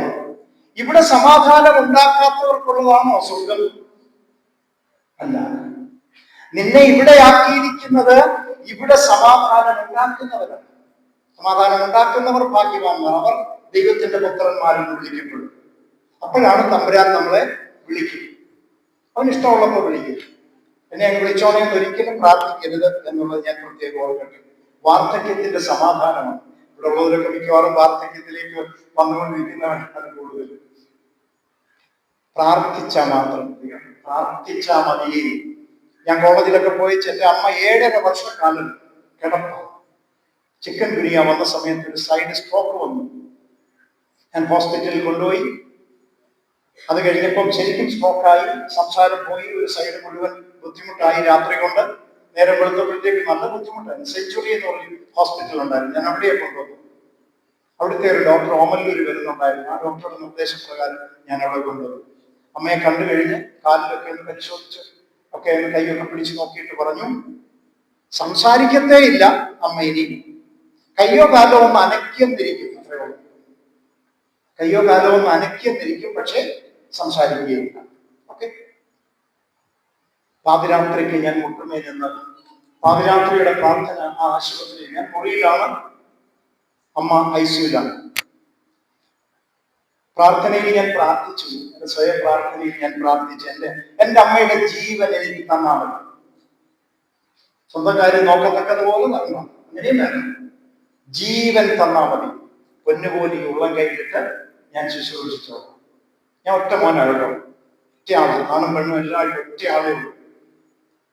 ഞാൻ ഈ ഉള്ളം കരത്തിൽ ശുശ്രൂഷിച്ചോളാം. ആദ്യമൊക്കെ ഞാൻ ഐസിയിലേക്ക് കയറുമ്പോൾ അമ്മ എന്നെ നോക്കത്തേ ഉള്ളൂ, ഒന്നും മനസ്സിലാക്കി. എന്നെ ഒരു നിമിഷം കാണാതിരിക്കാൻ പറ്റത്തില്ല. അതിന് മുമ്പ് മോനെ മോനെ മോനെ എന്നൊക്കെ പറഞ്ഞു. പട്ടശ്ശേരി തിരുമേനയുടെ പെരുന്നാളിൽ ഞാൻ ഇടവകയിൽ പോയി 9 മണി വരെ എന്നെ കാണാതിരുന്നപ്പോൾ നേർച്ച നേർന്നു. എന്റെ കുഞ്ഞിനെ എനിക്ക് കൊണ്ടു തരണം, ഞാൻ പള്ളിയിൽ ഒരു നേർച്ച കൊടുത്തേക്കാം. ഞാൻ പിന്നെ അച്ഛനോട് ചോദിക്കേണ്ടി വന്നു. പക്ഷെ ഒരാളിനെ കാണാതെ പോയിട്ട് തിരിച്ചു കിട്ടുമ്പോ പറയുന്ന നേർച്ചയ്ക്ക് എന്തുവാ ചെയ്യുന്നത് അച്ഛനും അറിയില്ല. എന്റെ അമ്മ നേർച്ച നേർന്നും പോയി. പിന്നെ കുർബാനയ്ക്ക് നേർച്ച കൊടുത്തു. മനസ്സിലായില്ലേ? ആ അമ്മ നോക്കി നിന്നതേ ഉള്ളൂ. 3-4 ദിവസം കഴിഞ്ഞപ്പോ കൈയും കാലും അനക്കുന്നതിന് മുമ്പേ എന്നെ മോനെ എന്ന് വിളിച്ചു. ദൈവത്തിന് സ്തോത്രം. മോനെ എന്ന് വിളിച്ചു. കൈയും കാലും പിന്നെ അനക്കിയത്. ഈ ലോകത്തിലെ ഡോക്ടർമാർക്ക് അവരുടെ നിരീക്ഷണത്തെ തിരിച്ചു വയ്ക്കാൻ കഴിവുള്ളവനായ എന്റെ സ്വർഗത്തിലെ ദൈവം. നിങ്ങൾക്കറിയാമോ? അതിന് കഴിവുള്ളവനാണ്. നീ കാലും കൈയും അനക്കിയേക്കും സംസാരിക്കുകയില്ല എന്ന് പറഞ്ഞെങ്കിൽ ഈ അമ്മയെ കൊണ്ട് ഞാൻ സംസാരിപ്പിക്കുകയാണ് ആദ്യം ചെയ്യുന്നത്. പിന്നെ മതി കൈയും കാലും ഒക്കെ അനക്കുന്നത്. എന്റെ ദൈവം തീരുമാനമെടുത്തു. 7.5 വർഷക്കാലം, 1 വർഷമൊക്കെ എടുത്തു സ്വാഭാവികമായിട്ട് താങ്ങിയൊക്കെ നടത്തുവാനായിട്ട്. താങ്ങി നടത്തി ബാത്റൂമിൽ കൊണ്ടുപോകാനും കുളിപ്പിക്കാനും എല്ലാം സാധിച്ചു. 7.5 വർഷക്കാലം ഈ ഉള്ളംകരത്തിലാണ് കേട്ടോ. എന്റെ ഭാര്യയൊക്കെ ഉണ്ട്, പകൽ സമയത്ത് എനിക്കൊരു സെർവന്റ് ഉണ്ട്. പക്ഷെ ഞാൻ ചെയ്യും, ഉണ്ടെങ്കിൽ ഞാൻ ചെയ്യും. എന്റെ തലവട്ടം കണ്ട സെർവന്റ് അടുത്തുള്ള വീട്ടിലാണ് അവർ പോകും. എന്നെ ഞാൻ വന്ന് കണ്ടിട്ടേ അവർ പോവുള്ളൂ കേട്ടോ. നിങ്ങൾക്ക് ഞാൻ അനുഭവ സാക്ഷ്യമായിട്ട് ഇത് പറഞ്ഞു, ഇതൊക്കെ പറയാനാണ് ഞാനിവിടെ വന്നത് കേട്ടോ. ഓക്കെ. വാർദ്ധക്യത്തിലെ സമാധാനമാണ് പ്രാർത്ഥന. അപ്പൊ ഈ അമ്മ ഈ കിടപ്പെ കിടന്നുകൊണ്ടിരിക്കുമ്പോൾ കോളേജിലൊക്കെ പോയി ചെയ്യാൻ പെട്ടെന്ന് ഓടി വന്ന് അമ്മയെ എടുത്തോണ്ട് വരും. ദുഃഖവള്ളിയൊക്കെ 2-3 തവണ ഞാൻ അമ്മയെ അടച്ചിട്ടിട്ട് പോയി. തലേണയൊക്കെ വെച്ച് ഭദ്രമാക്കി എല്ലാം ക്ലിയർ ചെയ്തിട്ടാണ് ദുഃഖവള്ളി ദൂരെ നിന്നുള്ള പള്ളിയിൽ ഞാൻ ഏൽക്കില്ല. 2-3 പ്രാവശ്യം വീട്ടിൽ വന്ന് നോക്കി എല്ലാം ക്ലിയർ ആക്കിയിട്ടാണ് വീണ്ടും പോകുന്നത്. ഞാൻ ചോദിക്കും, അമ്മയെ പ്രാർത്ഥിച്ചോ ചോദിക്കും. അയ്യോ, പ്രാർത്ഥിച്ച് എന്റെ അണ പൊളക്കുകയാണ്. നമ്മൾ പറയുന്ന ഒരു വാചകമാണ് കേട്ടോ. പ്രാർത്ഥിച്ച് എന്റെ അണ പൊളക്കുകയാണ് ഇപ്പോഴും അണ കേട്ടോ. നമ്മുടെ സന്തോഷം രസകരമായിട്ട് പറയുന്ന കാര്യമാണ്. ഓക്കെ. Prayer is power. പ്രാർത്ഥന പവർ. ഒരു വിശുദ്ധം പറഞ്ഞത്, prayer makes our heart bigger and bigger until it is capable of accepting the gift of God. പ്രാർത്ഥന നമ്മുടെ ഹൃദയത്തെ വലിപ്പപ്പെടുത്തുന്നു. എത്രമാത്രം? ദൈവത്തിന്റെ സമ്മാനം, ദൈവത്തിന്റെ ഗിഫ്റ്റാണ് യേശു കർത്താവ്. ആ ദൈവത്തിന്റെ സമ്മാനമായ യേശുവിനെ ഈ ഹൃദയത്തിൽ വഹിക്കുവാൻ പര്യാപ്തമായ അത്രയും വലിപ്പത്തിൽ ഇതിനെ ആക്കുന്നു പ്രാർത്ഥന. Prayer makes our heart bigger and bigger until it is capable of accepting the gift of God. മറക്കരുത്, ഒരിക്കലും മറക്കരുത്. പ്രാർത്ഥിക്കണം. പ്രാർത്ഥിച്ച് കുഞ്ഞുങ്ങൾ ബലൂൺ ഊന്നുന്നത് പോലെ ഈ ഹൃദയമങ്ങ് വിശാലപ്പെടും. വലിപ്പമൊന്നും കൂടത്തില്ല, പക്ഷെ വിശാലമാകും. ഹൃദയ വിശാലത, ഹൃദയശുദ്ധി. ആ ഹൃദയം ശുദ്ധിയുള്ളതായി മാറും. ഹൃദയശുദ്ധിയുള്ളവർ ഭാഗ്യവാന്മാർ, അവർ ദൈവത്തെ കാണും. ദൈവത്തെ കാണാനും ദൈവത്തെ ഉള്ളിൽ വസിപ്പിക്കാനും കഴിയുന്ന ഒരു ഹൃദയം നമുക്കുണ്ടാവും. അലിവുള്ള ഹൃദയം നമുക്ക് കിട്ടും. അങ്ങനെ ഒരു ഹൃദയം കിട്ടാൻ എന്ത് വേണം? പ്രാർത്ഥന വേണം. അപ്പൊ പ്രാർത്ഥന ഒരു പ്രക്രിയയല്ല, പിന്നെയോ ഒരു വിശുദ്ധന്റെ ദൈവത്തോട് ചേർന്നുള്ള ജീവിതചര്യയാണ് പ്രാർത്ഥന. എന്താണ് ഞാൻ പറഞ്ഞത്? നിങ്ങളോട് ചോദിക്കുന്നവർ ചോദ്യം ചോദിക്കുകയാണ്, കേട്ടോ, പറയണേ. പ്രാർത്ഥന ഒരു പ്രക്രിയയല്ല, മറിച്ച് ഒരു വിശുദ്ധന്റെ അല്ലെങ്കിൽ ഒരു ദൈവ പൈതലിന്റെ ദൈവത്തോട് ചേർന്നുള്ള ജീവിതചര്യയാണ് പ്രാർത്ഥന. അപ്പൊ നമ്മുടെ സർവ്വസമയത്തും ഈ പ്രാർത്ഥന നമ്മളിൽ ഉണ്ടാകും. വിവിധ തരം പ്രാർത്ഥനകൾ ഞാനൊന്ന് പരിചയപ്പെടുത്താം, വളരെ പെട്ടെന്ന് പറഞ്ഞു കൊണ്ടിട്ടോ. ഓക്കെ. പരസ്യമായ പ്രാർത്ഥന, സമൂഹ പ്രാർത്ഥന. പരസ്യമായ പ്രാർത്ഥന. ചിലക്ക് പറയാം വീട്ടിൽ ഇരുന്നങ്ങ് പ്രാർത്ഥിച്ചാൽ പോരെ, പിന്നത്തിനാണ് ഇങ്ങനെ പോകുന്നത്, പള്ളിയിൽ എന്തിനു പോകുന്നു എന്നൊക്കെ ചോദിക്കുന്ന ആളുകൾ ഉണ്ടല്ലോ. പള്ളിയിൽ എന്തിനാ പോകുന്നത്, അല്ലെങ്കിൽ ഒന്നിച്ചെന്തിനാ പ്രാർത്ഥനയ്ക്ക് പോകുന്നില്ല, അല്ലെങ്കിൽ വീടുകളിൽ എന്തിനാ ഇങ്ങനെ പോകുന്നത്? നമുക്ക് വീട്ടിൽ ഇരുന്നങ്ങ് പ്രാർത്ഥിച്ചാൽ പോരെ. പ്രാർത്ഥിച്ചോ, ആരും തടസ്സം പറയുന്നില്ലല്ലോ. പക്ഷെ ഈ പറയുന്ന ആള് അവിടെ ചെയ്യുന്നില്ല, ഇവിടെ പോകുന്നതിനെ കുറ്റം പറയും. പരസ്യ പ്രാർത്ഥന നമ്മുടെ ആരാധനകളും അനുഷ്ഠാനങ്ങളും കർമ്മങ്ങളും എല്ലാം അതിനകത്ത് വരുന്നു. പ്രാർത്ഥന യോഗങ്ങളായാലും നമ്മൾ ഒന്നിച്ചു കൂടുന്നത്, ഇപ്പൊ ഒന്നിച്ചിരിക്കുകയാണ്, ഒന്നിച്ചിരുന്ന് ദൈവത്തിന്റെ വചനം നമ്മൾ ചിന്തിക്കുകയാണ്. ഇതെല്ലാം സമൂഹമായ പ്രാർത്ഥനയാണ്. ഇത് അനിവാര്യമാണ്. ഞാൻ ചോദിക്കട്ടെ, ഒരു ഹോസ്പിറ്റലിൽ പോയി ഡോക്ടർ 4 ഗുളിക കുറിച്ചു. ഒന്ന് രാവിലെയും വൈകിട്ടും കഴിക്കണം, ഒന്ന് രാവിലെ മാത്രം കഴിക്കണം, ഒന്ന് ഉച്ചയ്ക്ക് മാത്രം കഴിക്കണം, ഒന്ന് 2 ദിവസം കൂടുമ്പോൾ കഴിക്കണം എന്നൊക്കെ പറഞ്ഞ് 4 ഗുളിക നമുക്ക് തന്നാൽ നമ്മളതിന് ആദ്യത്തെ ഗുളിക കഴിയും, രാവിലെ വൈകിട്ട് കഴിക്കേണ്ടത് കഴിച്ചു, ബാക്കി 3 ഗുളിക വേണ്ട, ഇതിന്റെ ആവശ്യമില്ല. അങ്ങനെയാണ് അല്ല, 4നും 4 പവറാണ്, 4നും 4 ഇഫക്റ്റാണ്. അപ്പൊ സമൂഹ പ്രാർത്ഥനയുടെ ഇഫക്റ്റ് ഒന്ന് വേറെയാണ്. സമൂഹമായിട്ട് ദൈവത്തെ പാടി സ്തുതിച്ചു കഴിയുമ്പോൾ സ്വർഗത്തിൽ വലിയ സന്തോഷം. സമൂഹ പ്രാർത്ഥന. മറ്റൊന്ന് രഹസ്യ പ്രാർത്ഥന, അതിനെ വ്യക്തിഗത ഇൻഡിവിജ്വൽ പ്രയർ, മറ്റേ ഗ്രൂപ്പ് പ്രയർ, കളക്റ്റീവ് പ്രയർ. വ്യക്തിഗതമായ പ്രാർത്ഥന അത് വളരെ പവർഫുൾ ആണ്. അതുകൊണ്ട് മറ്റത് പവർഫുൾ അല്ലെന്നല്ല കേട്ടോ. ഞാൻ പറഞ്ഞല്ലോ, ഓരോന്നും ഓരോ മെഡിസിനാണ്. ആ മെഡിസിന്റെ പവർ വ്യത്യസ്തമാണ്. വ്യക്തിഗതമായ പ്രാർത്ഥനയ്ക്ക് വളരെ വളരെ പവറുണ്ട്. പക്ഷെ ഇരിക്കണം, സ്വന്തമായിട്ട് ഇരിക്കണം. ഇരുന്ന് ദൈവവുമായിട്ട് അങ്ങോട്ട് സംസർഗം ചെയ്യണം. അതിന് കിട്ടുന്ന സമയം, ഇച്ചിരി സമയം എടുക്കണം, വല്ലപ്പോഴും എടുക്കണം. എപ്പോഴാ കിട്ടുന്നത് നിങ്ങൾക്ക് സമയം? എനിക്കറിയില്ല. സമയം എടുക്കണം. വീട്ടമ്മമാർക്ക് ഇച്ചിരി സമയം എടുക്കണം. ദൈവത്തോട് വ്യക്തിഗതമായി സംവേദിക്കണം. പാപ്പാത്തോടെ നമസ്കാരത്തിലെ പുസ്തകങ്ങളൊക്കെ വീട്ടിൽ വായിച്ചില്ല. നിത്യപ്രാർത്ഥനാ ക്രമം എന്ന് പറയുന്ന പുസ്തകത്തിലും ധാരാളം രഹസ്യ പ്രാർത്ഥനകൾ പിതാക്കന്മാർ എഴുതി വെച്ചിട്ടുണ്ട്. അതൊക്കെ അങ്ങോട്ട് ചൊല്ലണം. വെറുതെ വായിച്ചു വിടുകയല്ല, അത് വായിക്കുമ്പോൾ തന്നെ അതിന്റെ അർത്ഥം മനസ്സിലാക്കി ചൊല്ലണം. രഹസ്യ പ്രാർത്ഥന. മറ്റൊരു പ്രാർത്ഥന നിമിഷ പ്രാർത്ഥന എന്ന് പറയും. നിമിഷ പ്രാർത്ഥന. ഓരോ നിമിഷത്തിലും നമ്മൾ പ്രാർത്ഥിക്കണം.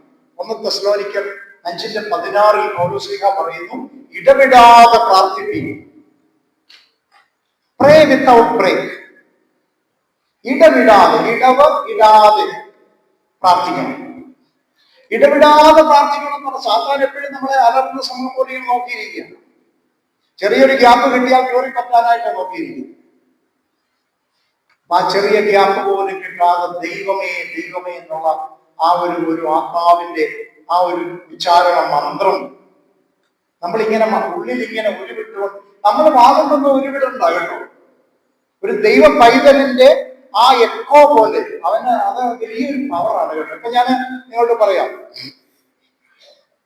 നമ്മളിപ്പോ ഒരു പാട്ട് പാടിയെന്നിരിക്കട്ടെ, നിങ്ങൾക്ക് അറിയാവുന്ന ഒരു പാട്ടാണെങ്കിൽ ഒരു അരമണിക്കൂർ 1 മണിക്കൂർ കഴിഞ്ഞിട്ട് നിങ്ങൾക്ക് ഒരു പാട്ട് പാടാൻ നിങ്ങളുടെ മനസ്സിൽ ഇങ്ങനെ ഒരു മൂളിപ്പാട്ട് പാടണമെന്ന് തോന്നിയാൽ നമ്മൾ മുമ്പേ പാടിയ ആ പാട്ട് തന്നെ മനസ്സിൽ വരും. അതാണ് ഇക്കോ എന്ന്. അതിന്റെ ഇക്കോ ആണ്. അതിങ്ങനെ കിടക്കും, മനസ്സിൽ ഇങ്ങനെ കിടക്കും. നന്ദിയുണ്ട് ദൈവമേ ഞാൻ പാടി. പലർക്കും അറിയാവുന്നവരുണ്ടെങ്കിൽ ചിലപ്പോൾ കുറെ സമയത്തേക്ക് ആ പാട്ട് പിന്നെയും മനസ്സിൽ വരും. അതാണ് ഇക്കോ. അപ്പൊ ഒരു പ്രാർത്ഥന കഴിഞ്ഞിട്ട് എത്ര സമയമുണ്ട് അടുത്ത പ്രാർത്ഥനയ്ക്ക്? 3 മണിക്കൂർ സമയം. ഒരു യാമം എന്ന് പറഞ്ഞാൽ യഹൂദന്റെ ഒരു യാമം 3 മണിക്കൂർ സമയമാണ്. അപ്പൊ ഓരോ 3 മണിക്കൂർ കഴിയുമ്പോൾ യഹൂദന് പ്രാർത്ഥനയുണ്ട്. അപ്പൊ ആദ്യ പ്രാർത്ഥനയുടെ ആ ഇഫക്റ്റ് 3 മണിക്കൂർ നിലനിൽക്കും കുറഞ്ഞത്. അത് കഴിയുമ്പോൾ വീണ്ടും പ്രാർത്ഥനയുണ്ട്. അതുകൊണ്ടാണ് ദാവീദ് രാജാവ് പറയുന്നത്, നിന്റെ നീതിയുടെ വിധികൾ പ്രമാണിക്കേണ്ടതിന് എന്റെ കണ്ണുകൾ യാമങ്ങളെ നോക്കിയിരിക്കുന്നു. യാമത്തെ നോക്കിയിരിക്കും. അടുത്ത യാമം എപ്പോ വരുന്നു? നമ്മളാരും യാമത്തെ നോക്കിയിരിക്കാറുണ്ട് അല്ലേ? നോക്കിയിരിക്കാം. യാമം വരുന്നേ നമ്മൾ പറഞ്ഞു പോകും.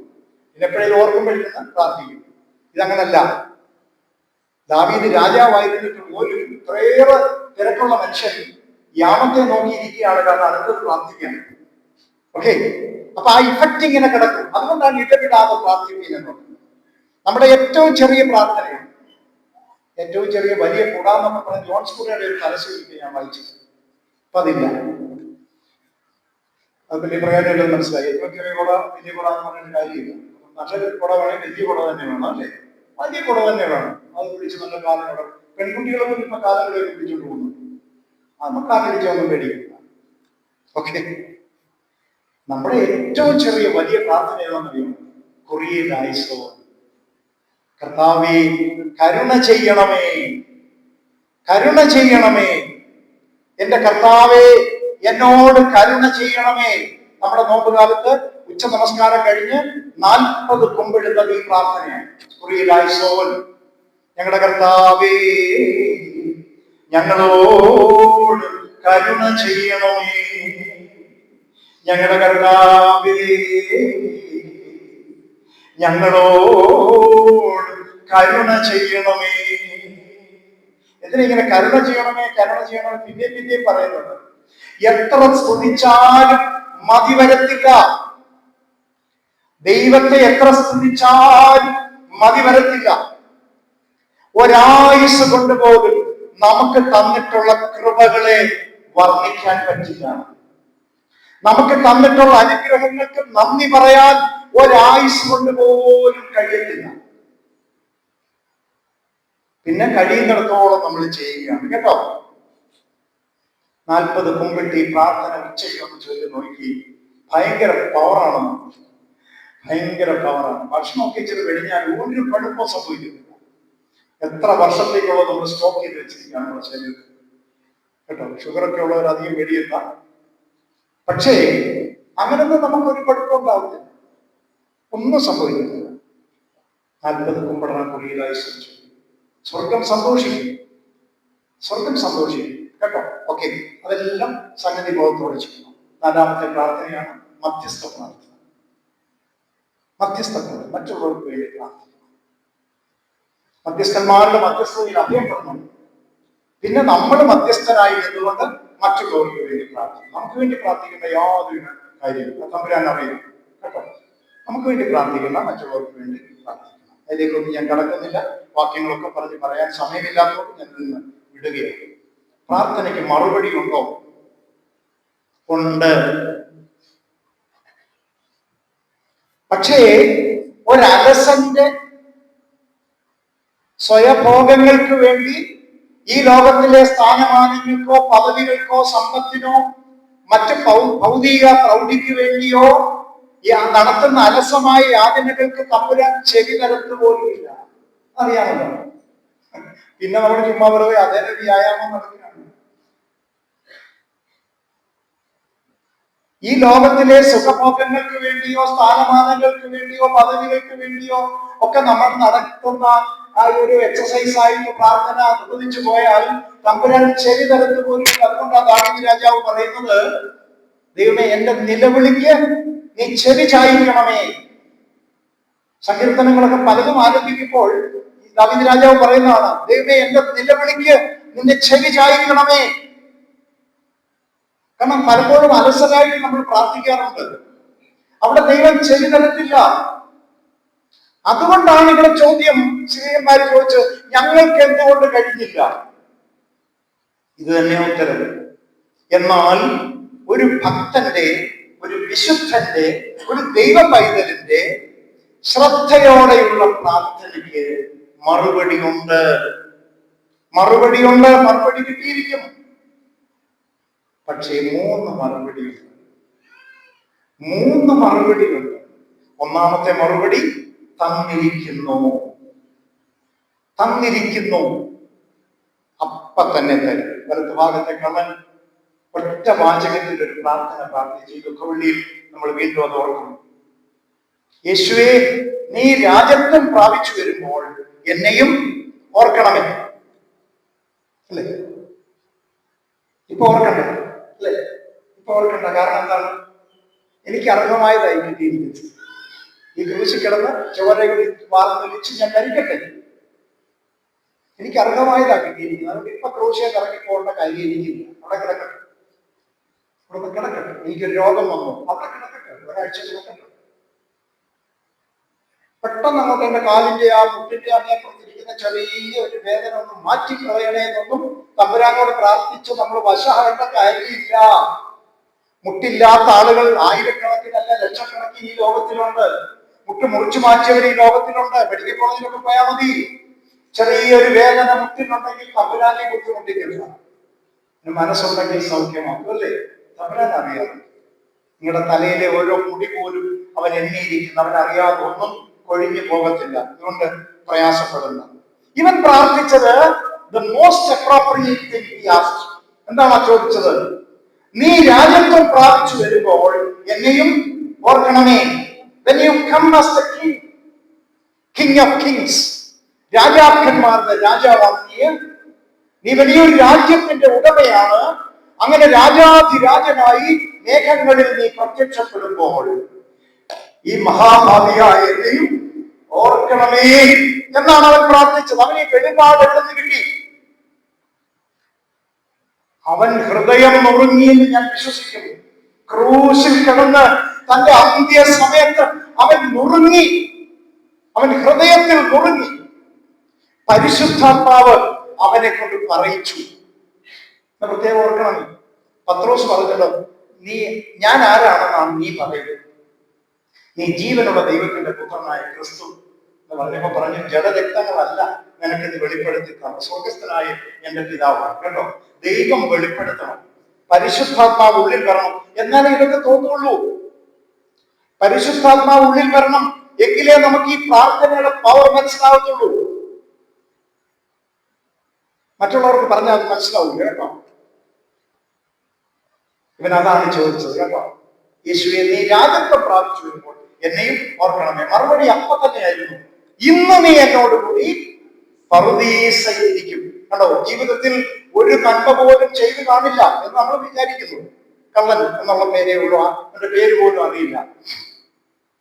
വലതുഭാഗത്തെ നമ്മളെ വിശ്വസിക്കുന്നതാണ്. ഓക്കെ, എന്നാലും ആ കള്ളന് പറുദീസയുടെ വാതിൽ തുറക്കപ്പെടുകയും അവൻ അകത്തേക്ക് കയറുകയും ചെയ്തു ഈ വെള്ളിയാഴ്ച എന്ന് സദറായി നമ്മൾ കേൾക്കുവിനി. കള്ളൻ കയറുന്നു. ഇതാണ് സ്വർഗത്തിന്റെ നീതി. പ്രത്യേകം ഓർത്തോണമേ. നിന്റെ പാപം എത്ര കടുംചുവപ്പായിരുന്നാലും അത് ഹിമം പോലെ വെളുപ്പിക്കുവാൻ മതിയായ ഒരു ദൈവമാണ് സ്വർഗത്തിലെ ദൈവം. ആ സ്നേഹനിധിയാണ്. അവന്റെ മുമ്പിലാണ് മുട്ടുകുത്തി ദൈവത്തോട് പ്രാർത്ഥന. തമ്പുരാനെ, നിനക്ക് മനസ്സുണ്ടെങ്കിൽ എന്നെ ശുദ്ധരാക്കാൻ കഴിയും. നിനക്ക് മനസ്സുണ്ടെങ്കിൽ എന്നെ ശുദ്ധരാക്കാൻ കഴിയും. കുഷ്ഠരോഗി പ്രാർത്ഥിച്ച അങ്ങനെയാണ്. കേട്ടോ, നിനക്ക് മനസ്സുണ്ടെങ്കിൽ കഴിയുന്ന ഒരു ദൈവമായിട്ട് മുന്നിൽ നിൽക്കുന്നത്. അതുകൊണ്ട് അവനോട് പറഞ്ഞത്, എനിക്ക് മനസ്സുണ്ട് മകനെ, നീ ശുദ്ധനാകാൻ. എനിക്ക് മനസ്സുണ്ട്. നമുക്ക് മനസ്സുണ്ടോ? ശുദ്ധനാകാൻ മനസ്സുണ്ടോ? 12 കൊല്ലം കുളത്തിന്റെ കരയിൽ കിടന്നാലും എന്നെ ഇറക്കാൻ ആരുമില്ല എന്ന് പറഞ്ഞ് പരാതിപ്പെട്ടുകൊണ്ട് അവിടെ കിടക്കുകയാണ്. നിനക്ക് മനസ്സുണ്ടെങ്കിൽ നിരങ്ങി വേണമെങ്കിൽ അതിനകത്ത് എന്ന് വീഴാമായിരുന്നു. പക്ഷേ നിനക്ക് മനസ്സൊന്നുമില്ല. നിനക്കിവിടെ കിടക്കുന്ന ഇപ്പൊ ഒരു ബിസിനസ് പോലെ ആയി മാറി. ഒരു ബിസിനസ് പോലെ ആയി മാറി. സന്തോഷമില്ലേ? അല്ലേ? കുറെ നാൾ ഇവിടെ കിടക്കാം. സ്വർഗത്തിലെ ദൈവം സ്നേഹനിധിയാണ്, തന്നിരിക്കുന്നു എന്നുള്ളതാണ്. എൻ്റെ അമ്മ ക്യാൻസർ രോഗിയായിരുന്നു. കേട്ടോ, എനിക്ക് 20 വയസ്സുള്ളപ്പോൾ ഞാൻ കുറച്ച് കാര്യങ്ങൾ പറയും. എവിടെ വെച്ച് സമയം തീരുമോ അവിടെ നിർത്തും. ദൈവം വിളിക്കുന്ന കുറച്ച് കാര്യങ്ങൾ പറയാനാണ്. എനിക്ക് 20 വയസ്സുള്ളപ്പോൾ എൻ്റെ അമ്മയ്ക്ക് ക്യാൻസർ വന്നതാണ്. യൂട്രസിന് ക്യാൻസറായി, ബ്ലീഡിംഗ് ഒക്കെ ഉണ്ടായി, കുറച്ച് പ്രയാസം ഉണ്ടായി. ഞങ്ങൾ നേരെ പത്തനംതിട്ട ഒരു ഹോസ്പിറ്റലിൽ കാണിച്ച് അവർ ഐഡന്റിഫൈ ചെയ്തു. നേരെ തിരുവനന്തപുരത്ത് മെഡിക്കൽ കോളേജ് RCC എന്ന് പറയുന്ന സാധനം മെഡിക്കൽ കോളേജ് തന്നെ ഒരു ഡിപ്പാർട്ട്മെന്റ് തന്നെ ഉള്ളായിരുന്നു. ഇന്നത്തെ പോലുള്ള സംവിധാനങ്ങളൊന്നുമില്ല, സാധാരണ ഡിപ്പാർട്ട്മെന്റിൽ മാത്രമേ ഉള്ളായിരുന്നു. അവിടെ ഞങ്ങൾ കൊണ്ടുപോയി ഡയഗ്നൈസ് ചെയ്തു. റേഡിയേഷൻ ചെയ്യണം. റേഡിയം സൂചി എന്നൊക്കെ പറഞ്ഞുള്ള ട്രീറ്റ്മെന്റ്സ് ആണ്. 2 റേഡിയം സൂചി 48 മണിക്കൂർ വീതം മുറി അടച്ചിട്ട് അതിനകത്ത് റേഡിയം സൂചി ഫിറ്റ് ചെയ്തിട്ട് 48 മണിക്കൂർ ആരും അകത്തേക്ക് കയറരുത്. അങ്ങനെയൊക്കെയുള്ള കടുത്ത ചികിത്സകളും ഒക്കെ ഉണ്ടായിരുന്നു. ഈ വയറിന്റെ ഇവിടെ എല്ലാം പൊട്ടി മഷി പോലുള്ള ഒരു മരുന്നൊക്കെ ഇടാൻ വന്നുകൊണ്ട് വീട്ടിൽ കൊണ്ടുവരും ഒക്കെ ചെയ്യും. ദൈവത്തോട് ഞങ്ങൾ പ്രാർത്ഥിക്കുമല്ലോ, സാധാരണ പ്രാർത്ഥിക്കുക, അമ്മയെ അനുഗ്രഹിക്കണേ, അമ്മയുടെ അസുഖമൊക്കെ കുറയ്ക്കണേ എന്നൊക്കെ പ്രാർത്ഥിക്കും. ഓക്കെ, നിങ്ങൾക്കറിയാമോ 10 വർഷം ഞാൻ അമ്മയുമായിട്ട് തിരുവനന്തപുരം മെഡിക്കൽ കോളേജിൽ റിവ്യൂവിനായിട്ട് പോകും, ചെക്കപ്പിനായിട്ട് പോകും. 10 വർഷം പോയി. 10ാമത്തെ വർഷത്തിലെ ചെക്കപ്പിനായിട്ട് പോയ സമയത്ത് തലേന്ന് രാത്രി ഞാനിരുന്ന് ദൈവത്തോട്, എനിക്കറിയില്ല എങ്ങനെയാണ് അങ്ങനെ ഒരു പ്രാർത്ഥന, കണ്ണുനീരോട് ഞാനൊരു പ്രാർത്ഥന നടത്തി. എന്റെ ദൈവം, ഇനിയും ഒരു ഫർദർ ചെക്കപ്പ് വേണ്ടാത്ത രീതിയിൽ നീ എന്റെ അമ്മയെ ഒന്ന് ആക്കി തീർക്കാൻ ദൈവത്തെ നന്ദിയോടെ സ്തോത്രം. നിങ്ങൾ വിശ്വസിക്കണം, ആ ചെക്കപ്പിന് ഞങ്ങൾ പോയി. തിരുവനന്തപുരത്ത് മെഡിക്കൽ കോളേജ് ചെക്കപ്പ് കഴിഞ്ഞിട്ട് ഡോക്ടർ എഴുതി തന്നു, no further checkup is needed. No further checkup is needed. It is absolutely all right. ക്യാൻസറിന്റെ അണു പോലും ഇല്ല, അമ്മയുടെ യൂട്രസ് പോലും റിമൂവ് ചെയ്തില്ല. അതാണ് അതിന്റെ ആവശ്യമില്ലെന്ന് അവർ പറഞ്ഞു. ഒന്നും ചെയ്തില്ല, റേഡിയേഷൻ മാത്രമേ ഉള്ളൂ. അതൊക്കെ വിജയകരമായിരുന്നു. 10 വർഷം അമ്മയുമായിട്ട് പോയി, ഒരു പ്രയാസമില്ലായിരുന്നു. പിന്നെയും പോകാൻ ദൈവം അനുവദിച്ചെങ്കിൽ പോകും, ഒരു പ്രയാസമില്ല. പക്ഷെ സ്വർഗത്തിലെ ദൈവം അത് കേട്ടു എന്നുള്ളതാണ് നിങ്ങളോട് ഞാൻ സാക്ഷ്യം പോലെ പറയുന്നത്. തന്നിരിക്കുന്നു എന്ന് ദൈവം മറുപടി തരും. If your prayer is appropriate and apt, നിങ്ങളുടെ പ്രാർത്ഥന അപ്രോപ്രിയേറ്റ് ആണെങ്കിൽ അവൻ തരും, അവൻ അനുഗ്രഹം തരും. ഒരു 100 സംഭവങ്ങൾ എനിക്ക് പറയാനുണ്ട്, ഒന്നിനും സമയമില്ല. 2ാമത്തെ മറുപടി, കാത്തിരിക്കുക. വെയിറ്റ് പേഷ്യന്റ്, ക്ഷമയോടെ കാത്തിരിക്കുക. കേട്ടോ, നമ്മൾ ചോദിക്കുന്നവർ എത്ര വലിയവരായാലും ദൈവത്തിന് ഒരു സമയമുണ്ട്. God has a time for everything. ദൈവത്തിന് ഒരു സമയമുണ്ട്. എത്ര വലിയവനായാലും ദൈവത്തിന് ഒരു സമയമുണ്ട്. അബ്രഹാം ഒരു കുഞ്ഞിന് വേണ്ടി പ്രാർത്ഥിച്ചില്ല എന്നൊന്നും പറയാൻ പറ്റത്തില്ലല്ലോ. വാർദ്ധക്യമാകുന്നവരെയും ഒരു കുഞ്ഞ് വേണം. ഇന്നത്തെ പോലല്ല. അന്നത്തെ കാലത്ത് മക്കളില്ലാത്ത ദമ്പതികൾ എന്ന് പറഞ്ഞാല് സമൂഹം തള്ളിക്കളയും. കുഷ്ഠരോഗിയെ തള്ളിക്കളയുന്നത് പോലെയാണ് വിധവമാരെയും സമൂഹം തള്ളിക്കളയും. പ്രധാനപ്പെട്ട ഒരു കാര്യത്തിനും അവരെ ചേർക്കുകയില്ല. ആ ഒരു കാലഘട്ടത്തിലാണ് പ്രത്യേകമായിട്ട് ഓർക്കണമേ, വാഗ്ദത്ത സന്തതിയെ ദൈവം കൊടുത്തു. ക്ഷമയോടെ കാത്തിരിക്കണം എന്നുള്ളതാണ്. ഓക്കെ, ക്ഷമയോടെ കാത്തിരിക്കണം. ദൈവസന്നിധിയിൽ നമ്മളൊരു ആവശ്യം പറഞ്ഞോളുക. നമ്മുടെ ആവശ്യങ്ങൾ പറയാൻ നമ്മളല്ലേ ഉള്ളൂ. ദൈവം കുമ്പിടാനും മുട്ടിപ്പായി പ്രാർത്ഥിക്കാനും കുമ്പിടാനും അങ്ങല്ലാതെ എനിക്ക് ആരുമില്ല. അതുകൊണ്ട് നിന്റെ മുമ്പിൽ ഞാനൊരു അപേക്ഷ വെക്കുകയാണ്. I M submitting A proposal before you, അല്ലേ? ഒരു പ്രപ്പോസൽ വെക്കുകയാണ് ദൈവസന്നിധി. എഞ്ചിനീയർമാരൊക്കെ വലിയ പ്രപ്പോസലുകൾ UGCക്കൊക്കെ സമർപ്പിക്കും, അതുപോലെ വെക്കുകയാണ്. അവിടെ നിന്ന് നോക്കുക, പരിശോധിച്ച് നോക്കിയിട്ട് സ്യൂട്ടബിൾ ആണെന്ന് കണ്ടാൽ തരും. അതെപ്പോൾ തരുന്നു അതൊക്കെ അവരുടെ ഇഷ്ടമാണ്. തമ്പുരാനെ നിന്റെ ഇഷ്ടമാണ്, നിന്റെ ഇഷ്ടം നടക്കട്ടെ, അല്ലേ? ഓക്കെ. 2ാമത്തെ മറുപടി എന്താണ്? ക്ഷമയോടെ കാത്തിരിക്കുക. ദൈവത്തിന്റെ സന്നിധിയിൽ സബ്മിറ്റ് ചെയ്താൽ മതി. പിന്നെ ഇടയ്ക്കിടയ്ക്ക് ഒന്ന് ഓർപ്പിച്ചോണം കേട്ടോ. തമ്പുരാനെ, ഞാൻ അങ്ങനെ ഒരു കാര്യം പറഞ്ഞായിരുന്നു കേട്ടോ. അവിടുന്ന് എല്ലാം അറിയുന്നു, എന്റെ ഉള്ളം അറിയുന്നു, എന്റെ ഉള്ളം അറിയുന്ന ഒരു ദൈവമുണ്ട് കേട്ടോ. ഇത് സബ്മിറ്റ് ചെയ്തേച്ച് ഇതുപോലൊരു അനുബന്ധ കാര്യം, നമുക്ക് ചെയ്യാവുന്ന ഒരു കാര്യം ചെയ്യാനായിട്ട് ആള് വന്നപ്പോ നമ്മൾ അവന്റെ കോങ്ങാങ്ങി പിടിച്ച് തള്ളി അവനെ പിടിച്ച് പറഞ്ഞയച്ചു. നീ പോയി വല്ല പണിയും ചെയ്ത് ജീവിക്കടാ, ഒരു 100 രൂപ എനിക്ക് തരുമോ എന്ന് ചോദിച്ച് നമ്മുടെ പടിക്കൽ വന്ന് നിന്നതിനെ ആട്ടി പുറത്താക്കി വിട്ടേച്ച് മാറി ഇരുന്ന് പായിട്ട് പ്രാർത്ഥിക്കുകയാണ്. തമ്പുരാനെ, എനിക്കൊരു 10 കോടി രൂപ തരണേ, ഞാനൊരു വലിയ വീടിന് തുരങ്കം വെച്ചിരിക്കുകയാണ്, നീ എനിക്കൊരു 10 കോടി രൂപ തരണേ. 100 രൂപ ചോദിച്ചവനെ കഴുത്തിന് പിടിച്ച് തട്ടി വിട്ടേച്ചാണ് ചോദിക്കുന്നത്, അല്ലേ? അത് ചെയ്യരുത്. ദൈവം നമുക്ക് തന്നതിൽ നിന്ന് കൊടുക്കണം, സമൃദ്ധിയായി കൊടുക്കണം. കൊടുക്കുമ്പോൾ ദൈവം വീണ്ടും വീണ്ടും നമുക്ക് തരും. കൊടുക്കും തോറും വേറൊരു അവൻ തരും. യാതൊരു സംശയം വേണ്ട. കാരണം എന്റെ കുഞ്ഞിന് കൊടുത്താൽ അത് പ്രയോജനപ്പെടുമെന്ന് ദൈവത്തിന് അറിയാം. നീ പിടിച്ചു വെക്കത്തില്ല, നീ കൊടുക്കും എന്ന് ദൈവത്തിന് അറിയാമെങ്കിൽ നിന്നെ അത്ഭുതകരമായി ദൈവം വഴി നടത്തും. യാതൊരു സംശയമില്ല. നിന്നെ ഇരക്കാൻ അവൻ അനുവദിക്കത്തില്ല. അവന്റെ വീട്ടിൽ ആഹാരം കുറഞ്ഞു പോകത്തില്ല. അനുഗ്രഹം ഒരിക്കലും ദൈവം അവിടെ മുടക്കില്ല എന്ന് പ്രത്യേകമായിട്ട് ഓർക്കണമേ. ക്ഷമയോടെ കാത്തിരിക്കണം കേട്ടോ. ദൈവത്തിന്റെ മുമ്പിൽ പ്രപ്പോസൽ വെച്ചിട്ട് കാത്തിരിക്കണം. ദൈവമാണ് ഡിസ്പോസ് ചെയ്യുന്നത്. നമുക്ക് തരപ്പെടുത്തി തരുന്നത് ദൈവം. മനുഷ്യൻ ആലോചന വെക്കുന്നു, ദൈവം തരപ്പെടുത്തുന്നു. മാൻ പ്രപ്പോസസ് ബട്ട് ഗോഡ് ഡിസ്പോസസ്. ഇതാണ് ചൊല്ലൽ. നമ്മൾ പറയാമല്ലോ. രണ്ട്. മൂന്നാമത്തെ മറുപടി തരില്ല. തരില്ല.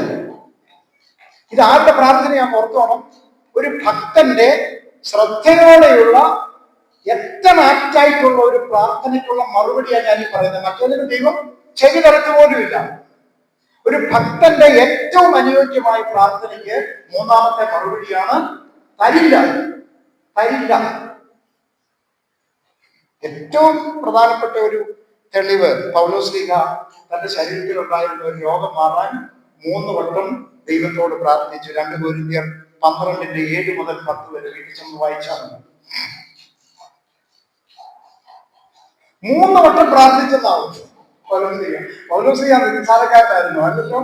പൗലോസ്ലീഹ ജാതികൾ അപ്പോസ്തലനാണ്. എത്രയോ പ്രയാസങ്ങളും പ്രതിസന്ധികളും രോഗങ്ങളും ദുഃഖങ്ങളും പീഡകളും സർപ്പദംശനവും എല്ലാം ഏറ്റ്, കപ്പൽ ഛേദവും ഒക്കെ ഏറ്റ് എന്തുമാത്രം പ്രയാസവും ദുഃഖം അനുഭവിച്ച ഒരു മനുഷ്യൻ. അവന്റെ ശരീരത്തിൽ ഉണ്ടായിരുന്ന ഈ രോഗം ഒന്ന് മാറ്റി കൊടുക്കാൻ തമ്പുരാനോട് 3 വട്ടം പ്രാർത്ഥിച്ചു. പക്ഷേ തമ്പുരാൻ പറഞ്ഞ മറുപടി എന്താണ്? എന്റെ കൃപ നിനക്ക് മതി. 2 കൊരിന്ത്യർ 12:9. എന്റെ കൃപ നിനക്ക് മതി. അല്ലേ? എന്റെ കൃപ നിനക്ക് മതി. സമൃദ്ധിയായി ഞാൻ നിന്നെ അനുഗ്രഹിച്ചിരിക്കുകയാണ്. എന്റെ കൃപ കൊണ്ട് നിന്നെ നിറച്ചിരിക്കുകയാണ്. പിന്നെ നീ എന്തിനാ കാലിന്റെ ഒരു നിന്നപ്പോ ഞാൻ പറഞ്ഞില്ലേ, ഇതിനാ കാലിന്റെ ഒരു ചെറിയ പ്രയാസം. നിന്റെ കാലിന്റെ ആ ചെറിയ പ്രയാസം കിടന്നത് കൊണ്ടാണ് നീ എന്നെ ചാടിക്കയറാറുള്ളത്. അല്ലേ? അല്ലെങ്കിൽ നീ വല്ലാത്തടത്തൊക്കെ ചാടിക്കയറിപ്പോയി. കണ്ണിനൊരു ചെറിയ കാഴ്ചക്കുറവ് തന്നു, അത് നന്മയ്ക്കാണ്. അല്ലെങ്കിൽ ഞാൻ വേണ്ടാത്തതൊക്കെ കാണുമായിരുന്നു. എനിക്കൊരു ചെറിയ കേൾവിക്കുറവുണ്ട്, എനിക്കുമാണ് കേൾവിക്കുറവ് കേട്ടോ. അതും കൂടെ തന്നിരുന്നാൽ നമുക്ക് വേണ്ടാത്തതൊക്കെ കേൾക്കും. പോയി ഒളിഞ്ഞു നിന്ന് കേൾക്കും. ഇപ്പൊ ഒളിഞ്ഞു നിന്നാലും എനിക്ക് ഒന്നും കേൾക്കത്തില്ല. അതുകൊണ്ട് ഞാൻ ഒളിഞ്ഞു നിന്ന് കേൾക്കാൻ പോകത്തില്ല. കാരണം കേൾക്കാൻ പറ്റത്തില്ല, ചില കേൾവിക്കുറവുണ്ട്. എന്റെ മുട്ടൊക്കെ പരിശോധിച്ച ഡോക്ടർ പറഞ്ഞത് മാറ്റി വെക്കണം. നമ്മൾ ഏതായാലും ദൈവം തന്ന മുട്ടാണ്, അതായാലും മാറ്റി വെക്കുന്ന പ്രശ്നം ഒതുക്കുന്നില്ല. ഈ ലോകത്തിൽ ദൈവം അനുവദിക്കുന്ന അത്രയും കാലം ജീവിക്കും. കുമ്പിടരുതെന്ന് എന്നോട് പറഞ്ഞാണ്. ഇന്ന് ഞാൻ ഇവിടെ കുമ്പിട്ടു. എനിക്കിപ്പോ ഒരു പ്രശ്നമില്ല. ഇനി പ്രശ്നം ഉണ്ടെങ്കിൽ കുഴപ്പമൊന്നുമില്ല. നമ്മളത് മൈൻഡ് ചെയ്യുന്നില്ല. ദൈവ സമൃദ്ധിയായി തന്ന അനുഗ്രഹങ്ങൾ ഓർത്താൽ ഒന്നും ഇല്ല കേട്ടോ. ഓർത്തോണം, തരില്ല. എന്റെ ശക്തി ബലഹീനതയിൽ തികഞ്ഞു വരും കേട്ടോ. ദൈവം തരുന്ന ശക്തി അത് മാത്രം മതി. പൗലോസ്ലീഹ ഈ 2 കൊരിന്ത്യർ 12:7 നിങ്ങളൊന്ന് വായിച്ചേക്കണം വീട്ടിൽ പോയി. അദ്ദേഹം പറയുന്നത്, വെളിപ്പാടുകളുടെ ആധിക്യത്താൽ എന്റെ വിശ്വാസം പൊയ്പോകാതിരിപ്പാൻ, ഞാൻ നിഗളിച്ചു പോകാതിരിപ്പാൻ എന്ന് ചില ട്രാൻസ്ലേഷൻ പറയുന്നു. ഞാൻ നിഗളിച്ചു പോകാതിരിപ്പാൻ എനിക്ക് ജഡത്തിൽ ഒരു ശൂലം തന്നിരിക്കുന്നു. തന്റെ രോഗാവസ്ഥയെ കുറിച്ച് പൗലോസ്ലീഹ പറഞ്ഞ സാക്ഷ്യമാണ്. എന്താണ്? വെളിപ്പാടുകളുടെ ആധിക്യത്താൽ എന്റെ വിശ്വാസം, അല്ലെങ്കിൽ ഞാൻ നിഗളിച്ചു പോകാതിരിക്കാൻ ജഡത്തിൽ എനിക്കൊരു ശൂലം തന്നിരിക്കുന്നു, എന്നെ കുത്തുവാൻ സാത്താന്റെ ദൂതനെ തന്നെ എന്ന് പറഞ്ഞു. കണ്ടോ, ഞാൻ പറഞ്ഞ എത്ര കറക്റ്റാണ്. ആ ശൂലം അവന്റെ ശരീരത്തിൽ നിന്ന് മാറിപ്പോയിരുന്നെങ്കിൽ ഒരുപക്ഷെ പൗലോസ് ഇത്ര തീഷ്ണവാനായി ദൈവത്തിന് വേണ്ടി സമർപ്പിക്കുമായിരുന്നില്ലായിരിക്കാം. അത് നമുക്ക് പറയാൻ അവകാശമില്ല. ദൈവമാണ് അത് ശോധന ചെയ്ത് കണ്ടുപിടിക്കുന്നത്. സ്കാൻ ചെയ്ത് പരിശോധിക്കുകയാണ്. ഇവൻ ഈ സൗഖ്യം കൊടുത്താൽ ഇവനത് വിനിയോഗിക്കത്തില്ല, ഇവനത് നശിപ്പിക്കും. അതുകൊണ്ട് ഞാനത് കൊടുക്കത്തില്ല. മനസ്സിലായി? നിന്നെ തകർക്കുവാനോ നിന്നെ മോദിക്കുവാനോ അല്ലല്ല ഈ വേദന, നിന്നെ പണിതെടുത്ത് നല്ല പൊന്നാക്കുവാൻ അല്ലയോ ഈ ശോധന. നിന്നെ തകർക്കുവാനോ നിന്നെ മോദിക്കുവാനോ അല്ലല്ല ഈ വേദന, നിന്നെ പണിതെടുത്ത് നല്ല പൊന്നാക്കുവാൻ അല്ലയോ ഈ ശോധന. നമ്മുടെ ജീവിതത്തിൽ വരുന്ന ശോധനയൊക്കെ എന്തിനാ? പണിതെടുത്ത് നല്ല പൊന്നാക്കാനാണ്. കുറച്ചു കാലം നമ്മൾ ജീവിച്ചു കഴിയുമ്പോൾ പുറത്തൊക്കെ ക്ലാവും പിടിക്കും, അലസതയും മടിയൊക്കെ ഉണ്ടാവും, പ്രാർത്ഥിക്കേണ്ടാന്ന് തോന്നും, ഇന്ന് പള്ളിയിൽ പോകണ്ടാന്ന് തോന്നും, ഇന്ന് ഈ യോഗത്തിൽ നിന്ന് വരണ്ടാന്ന് തോന്നും. ഇല്ല, പോയേ പറ്റൂ എന്ന് നമ്മുടെ ഉള്ളിലെ ആത്മീയ മനുഷ്യൻ പറയണമെങ്കിൽ അവൻ തേജസ്സുള്ളവനായിരിക്കണം. ആത്മീയ മനുഷ്യൻ തേജസ്സുള്ളവനായിരിക്കണം. ഉള്ളിൽ പ്രാകൃത മനുഷ്യൻ തേജസ്സോടെ വളർന്നു കഴിഞ്ഞാൽ ഈ അലസതയും മടിയെല്ലാം നമുക്കുണ്ടാകും. അതിൻ്റെ കൂടെ നമുക്ക് കുറച്ച് പൈസയുമുണ്ട്, ധനമുണ്ട്, എല്ലാ സൗകര്യങ്ങളൊക്കെ നമുക്കുണ്ടെങ്കിൽ നമ്മളെപ്പം മടി പിടിച്ചെന്ന് ചോദിച്ചാൽ മതി. ദൈവത്തെ മറക്കും. ദൈവത്തെ മറക്കുന്നവരെ ഇതോർത്തുകൊള്ളുകയും സങ്കീർത്തനക്കാരൻ പറയുന്നു. നമ്മൾ ദൈവത്തെ മറക്കും. നമ്മുടെ പിതാക്കന്മാർ മറന്നില്ലല്ലോ. അവര് മറന്നില്ല. കാരണം എന്താണ്? അവർക്ക് കഷ്ടതയിൽ പാട്ട് പാടാൻ കഴിയുമായിരുന്നു, അവരുടെ നഷ്ടത്തിൽ ദൈവത്തെ സ്തുതിക്കാൻ കഴിയുമായിരുന്നു. കാരണം അവർക്ക് ഏൽക്കുന്ന കഷ്ടവും നഷ്ടവും ഒക്കെ ദൈവത്തിൽ ആശ്രയിച്ചാൽ അതുകൊണ്ട് അവർക്ക് സന്തോഷമേ ഉള്ളായിരുന്നു കേട്ടോ. പ്രയാസമൊന്നുമില്ല. തരില്ല എന്ന മറുപടി ദൈവം തരും. അപ്പൊ തമ്പുരാനോട് എന്തോ പറയണം? വേണ്ട, വേണ്ട കേട്ടോ. ഞാൻ പലപ്പോഴും ബസ്സിന് കൈ കാണിക്കും. പത്തനംതിട്ടയിൽ നിന്ന് പത്തനാപുരത്ത് ഇരുപതല്ലേ, ചില ഫാസ്റ്റ് നിർത്താതെ പോകും. ആദ്യമൊക്കെ എനിക്ക് പ്രയാസം തോന്നിയിട്ടുണ്ട്. അതിക്കൊന്ന് നിർത്തിയാലും വല്ല കുഴപ്പമുണ്ട്. ബസ് സ്റ്റോപ്പിലാണ് അതിക്കൊന്ന് നിർത്തിയാൽ വല്ല കുഴപ്പമുണ്ട്. കോന്നി ചെല്ലുമ്പോ കാണാം ആ ബസ് കൊണ്ട് ഒഴിച്ചിട്ടിരിക്കുകയാണ്, ആളുകളെല്ലാം ഇറങ്ങിയിരിക്കുകയാണ്. അവര് കുറേയേറെ പേര് ഞാൻ പുറകെ വന്ന ബസ്സിൽ അവർ കയറി. അപ്പൊ ദൈവത്തിന് നന്ദിയോടെ സ്തോത്രം. ആദ്യം അവനെ പഴി പറയുക, ട്രാൻസ്പോർട്ടിന്റെ മന്ത്രിയെ വരെ പഴി പറയുക, കണ്ടക്ടറെ പഴി പറയുക, അവനിവിടെ വായു വഴിക്ക് പോവാമോ? നമ്മുടെ പൊട്ട ബുദ്ധിയായതൊക്കെ നമ്മുടെ ബുദ്ധിയിൽ ഇതൊന്നും വ്യാഖ്യാനിക്കാൻ പാടില്ല കേട്ടോ. അച്ഛനൊക്കെ എത്രയോ പാണ്ഡിത്യമുള്ള, എഴുതി കൊണ്ട് പറയുന്നൊന്നുമല്ല, ഞങ്ങളുടെ എത്രയോ വർഷങ്ങളായിട്ടുള്ള മീറ്റിംഗ്സ് ആണ്. കൊരട്ടി അരമനയിൽ ഞങ്ങൾ താമസിച്ചിട്ടുണ്ട്. എവിടെല്ലാം പരിമല സെമിനാരിന്റെ പള്ളിയില് ഞങ്ങൾ എത്രയോ ഇടത്ത് ഇങ്ങനെ ഒന്നിച്ചിരുന്ന് അങ്ങനെയാണ് ഈ സൺഡേ സ്കൂളും ദീപബോധനും ഒക്കെ എഴുതിയത് എന്നുള്ളതാണ്. അച്ഛൻ്റെ ഒരുപാട് അനുഭവ സമ്പത്തിൽ നിന്ന് ഒരുപാട് ആശയങ്ങൾ തരും. തിരുമേനിക്ക് വളരെ ഇഷ്ടമാണ് കേട്ടോ. റജിമാത്തി അച്ഛനുണ്ടോ എന്ന് ചോദിക്കും. അച്ഛനെ അടുത്ത സമയത്ത് ഞാൻ ഓർക്കണം, നിങ്ങൾ അറിയണമെന്ന്, പരുമല ആശുപത്രിയിൽ അച്ഛൻ അഡ്മിറ്റ് ആയിരുന്നു. മീറ്റിംഗ് നടക്കണം, തിരുമേനിയുണ്ട്, ഞങ്ങളെല്ലാവരും ഉണ്ട്. അച്ഛനുണ്ടെങ്കിലേ തിരുമേനിക്ക് ഒരു തൃപ്തിയുള്ളൂ. എന്നോട് തൃപ്തിയുണ്ട് കേട്ടോ. ഞങ്ങൾ ഒന്നിച്ച് പത്തനാപുരത്ത് ട്രെയിനിങ് കോളേജിൽ പഠിപ്പിച്ചവർ. എനിക്ക് വലിയ ഭാഗ്യമാണ്. തിരുമേനി ഞങ്ങൾ സഹപ്രവർത്തകരാണ്. എന്നോട് വലിയ സ്നേഹമാണ്. സംസാരമുണ്ടോ എന്ന് ചോദിക്കും. ഉണ്ടെങ്കിലും പ്രതിമാധ്യച്ഛനുണ്ടെങ്കിൽ ഒരു പ്രത്യേക തൃപ്തിയാണ്. മറ്റാരും ഇല്ലെങ്കിലും നമുക്ക് കൂടാവുന്നു. അച്ഛനില്ലെങ്കിൽ പറയും പിന്നെ നമുക്കൊന്ന് മാറ്റി വെക്കാമെന്നൊക്കെ ചോദിക്കാൻ. പരുമല ആശുപത്രിയിൽ അച്ഛന്റെ മുറിയിൽ ഞങ്ങള് ദിവ്യബോധനത്തിന്റെ മീറ്റിംഗ് കൂടി എന്നുള്ളതാണ്. ദൈവത്തിന് നന്ദിയോടെ സ്തോത്രം. ആ അച്ഛനാണ് എഴുതിയത്. അപ്പം ഓർത്തോണം, മറ്റെന്തിനേക്കാളും ഉപരിയായി ദൈവത്തിന്റെ കാര്യങ്ങൾക്ക് ഒന്നാം സ്ഥാനം കൊടുക്കുന്ന ഒരു പിതാവിനെയാണ് ഞാൻ നിങ്ങൾക്ക് ചൂണ്ടിക്കാണിച്ചു തന്നിരിക്കുന്നത്. വെറുതെ പറയുന്ന മുഖസ്തുതിയൊന്നുമല്ല. ഞാൻ അങ്ങനെ പറയുന്ന ആളുമല്ല, എനിക്കങ്ങനെ പറയാൻ ഇഷ്ടവുമില്ല. പക്ഷെ ഇതാണ് സത്യം. ദൈവത്തിന് ഒന്നാം സ്ഥാനം കൊടുക്കണം. ദൈവമേ, നിനക്കൊന്നാം സ്ഥാനം. നിനക്ക് ഇഷ്ടമില്ലാത്തതൊന്നും എനിക്ക് വേണ്ട. ദൈവം നൂലെ കെട്ടിത്തരും. നമുക്ക് പ്രത്യേകം ഓർക്കണമേ, തരില്ല. ഞാൻ ഒന്ന് രണ്ട് കാര്യം കൂടെ പറഞ്ഞ് അവസാനിപ്പിക്കാം. പ്രാർത്ഥിക്കേണ്ടത് എങ്ങനെയെന്നുള്ളതാണ് എനിക്ക് പറയാനാണെങ്കിൽ ഒത്തിരി സമയമെടുക്കും. ഓക്കെ, കരഞ്ഞ് പ്രാർത്ഥിക്കണം കേട്ടോ. കരഞ്ഞ് പ്രാർത്ഥിക്കണം. ഹിസ്കിയ രാജാവിന്റെ ഒരു പ്രാർത്ഥനയുണ്ട്. യെശയ്യാ 38 അധ്യായമാണ്, വീട്ടിൽ ചെന്ന് വായിച്ചാൽ. അവൻ മരിക്കാറായി. യെശയ്യാ പ്രവാചകൻ അവന്റെ അടുത്ത് വന്ന് അവനോട് പറയാണ്, നിന്റെ ഗ്രഹകാര്യം ക്രമപ്പെടുത്തുക, നീ മരിക്കാൻ പോകുന്നു, അത് ചെയ്യാൻ പറ്റും. അവന് വലിയ പ്രയാസം തോന്നും. ഞാൻ എത്രയോ നല്ല കാര്യങ്ങളൊക്കെ ചെയ്തിട്ടുണ്ട്, നീ അതിലേതെങ്കിലും ഒന്ന് ഓർത്തിട്ട് എന്നോടൊന്ന് കനിയണമേ എന്ന് മുഖം ചുവരിന് നേരെ തിരിച്ച് യഹോവയോട് പ്രാർത്ഥിച്ചു. അവൻ ഏറ്റവും കരഞ്ഞു എന്നവൻ ഏറ്റവും കരഞ്ഞു. അവന്റെ ആയുസ്സിനോട് 15 സംവത്സരം കൂട്ടി നാഴിക പുറമോട്ടാക്കി, ഘടികാരമൊക്കെ പുറമോട്ട് ചലിപ്പിച്ച് യഹോവയായ ദൈവം അവന് 15 സംവത്സരം കൂട്ടിക്കൊടുത്തു. ഈ ആയുസ്സൊന്നും നമുക്ക് കൂട്ടിക്കിട്ടണം. ദൈവമേ, സമാധാനവും സന്തോഷത്തോടെ ഈ ലോകത്തിൽ ജീവിക്കാൻ നീ അനുഗ്രഹം തന്നാൽ മതി എന്ന് പ്രാർത്ഥിക്കണം. പ്രാർത്ഥിക്കുമ്പോൾ കരയണം. കരയണമെങ്കിൽ ദൈവം തന്ന അനുഗ്രഹങ്ങളെ അവൻ വെറുതെ തന്നതാണ്. അവൻ വെറുതെ ദാനമായിട്ട് തന്നതാണ്. നമ്മുടെ കഴിവിനൊന്നും തന്നതല്ല. ആ ഒരു വലിയ നന്മ ദൈവത്തിന്റെ മുമ്പിൽ സമർപ്പിച്ച് പ്രാർത്ഥിക്കുമ്പോൾ കരയണം. ഉപവസിച്ച് പ്രാർത്ഥിക്കണം. നിനവയിലെ ജനങ്ങൾ ഉപവസിച്ചാണ് പ്രാർത്ഥിച്ചത്. വലിയൊരു ജനത്തെ മുഴുവൻ നശിപ്പിക്കാൻ ദൈവം പ്ലാൻ ചെയ്തതാണ്.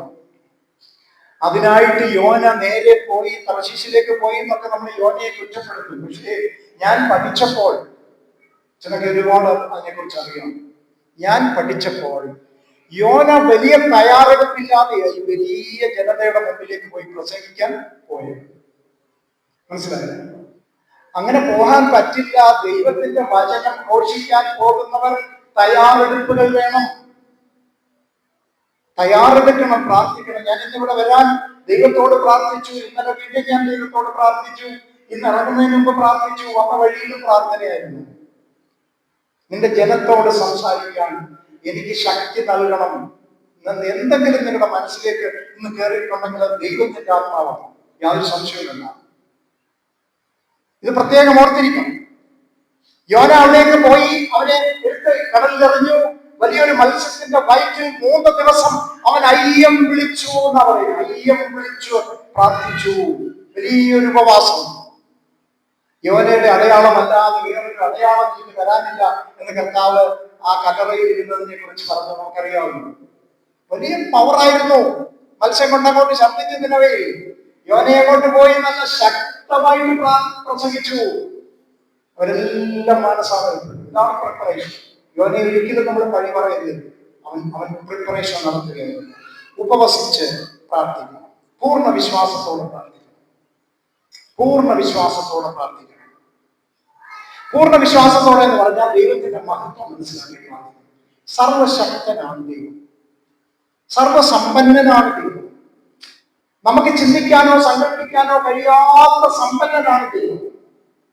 ഈ സമ്പന്നനായ ദൈവത്തിന്റെ മക്കളാണ് നമ്മൾ. എങ്കിൽ അവനോടൊന്ന് യാചിച്ചാൽ മതി. നമുക്ക് അനുഗ്രഹം എപ്പോൾ കിട്ടിയെന്ന് ചോദിച്ചാൽ ഞാൻ അതിലേക്കൊന്നും കടക്കുന്നില്ല. ശ്രദ്ധയോടെ പ്രാർത്ഥിക്കണം. യാക്കോബിന്റെ ലേഖനം വായിച്ചാൽ മതി. യാക്കോബ് 5:16 നീതിമാന്റെ ശ്രദ്ധയോടെയുള്ള പ്രാർത്ഥന വളരെ ഫലിക്കും. കേട്ടോ? കിഴക്കോട്ട് മുഖമായി നിന്ന് പ്രാർത്ഥിക്കണം. എന്തിനെ കിഴക്കോട്ട് മുഖമായി നിന്ന് പ്രാർത്ഥിക്കുന്നു?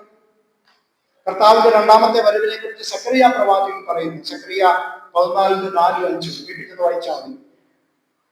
സക്കറിയ 14:4-5 അന്നാളിൽ അവന്റെ കാൽ യെരൂശലേമിനെതിരെ കിഴക്കുള്ള ഒലിവ് മലയിൽ നിൽക്കും. യെരൂശലേമിനെതിരെ കിഴക്കുള്ള ഒലിവ് മലയിൽ നിൽക്കും. ആരുടെ കാൽ? കർത്താവിന്റെ കാൽ. അന്നാളിൽ എന്ന് പറഞ്ഞാൽ തന്റെ 2ാമത്തെ വരവിൽ ഒലിവ് മല കിഴക്ക് പടിഞ്ഞാറായി 2ആയി പിളരും. കിഴക്ക് പടിഞ്ഞാറായിട്ടാണ് പിളരുന്നത്. അപ്പൊ കിഴക്കുള്ള ഒലിവ് മലയിൽ പ്രത്യക്ഷപ്പെടുന്ന കർത്താവിനെ കാണുന്നത് എങ്ങോട്ട് തിരിഞ്ഞതാണ്? അതേ ഉള്ളൂ കാര്യം. ഈ കർത്താവ് തന്നെ പറയുന്നുണ്ട്. മത്തായി 24:27 കർത്താവ് പറയുന്നു തന്റെ വരവിനെ കുറിച്ച്.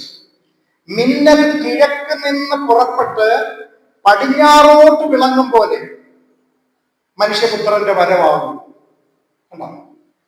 മത്തായി 24:27 വീട്ടിൽ നിന്ന് വായിച്ചു നോക്കിയാൽ ശരിയാണോ സാറ് പറഞ്ഞെന്ന് ഒന്ന് ചെക്ക് ചെയ്താൽ മതി വീട്ടിൽ ചെന്ന്. കേട്ടോ?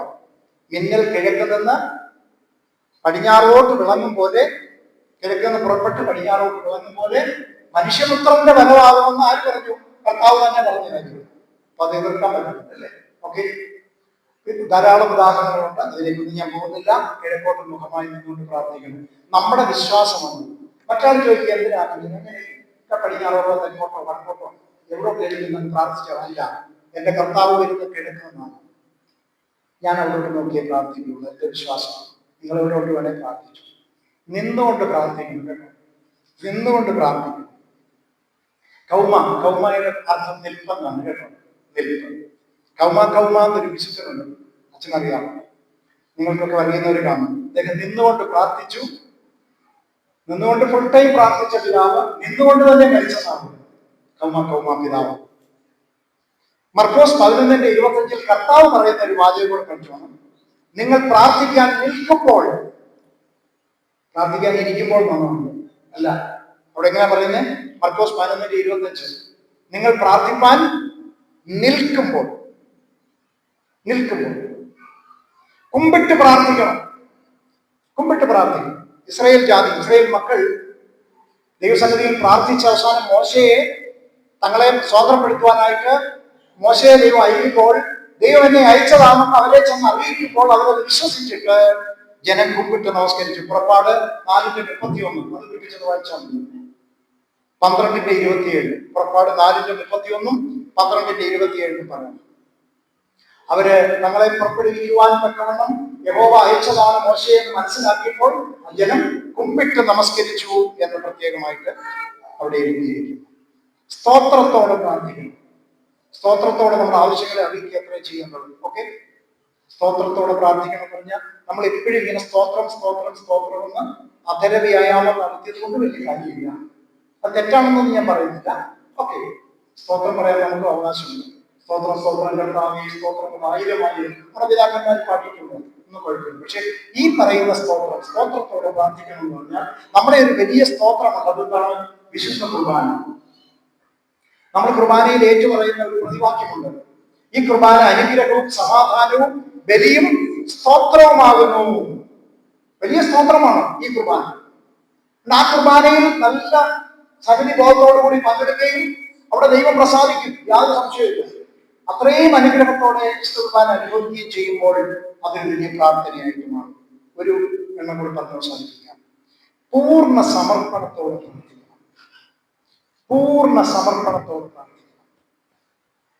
Total submission. ഭൂമിയോളം താഴെ. എന്തിനാണ് ഭൂമിയിൽ കുമ്പിടുന്നത്? ഭൂമിയെ നമസ്കരിക്കുകയല്ല കേട്ടോ. അല്ലെങ്കിൽ അവൻ ചോദിക്കാമെന്ന് പറയണം. സ്വർഗം അവന്റെ സിംഹാസനവും ഭൂമി അവന്റെ പാദപീഠവുമാകുന്നു. യഹോവയുടെ പാദപീഠമാണ് ഭൂമി. ആ ഭൂമിയിൽ നമ്മൾ കുമ്പിടുമ്പോൾ ദൈവത്തിന്റെ പാദപീഠത്തിലാണ് നമ്മൾ കുമ്പിടുന്നത്. പറഞ്ഞു കൊടുക്കണം, ഇതിനെ എതിർക്കുന്നവർക്ക് പറഞ്ഞു കൊടുക്കണം.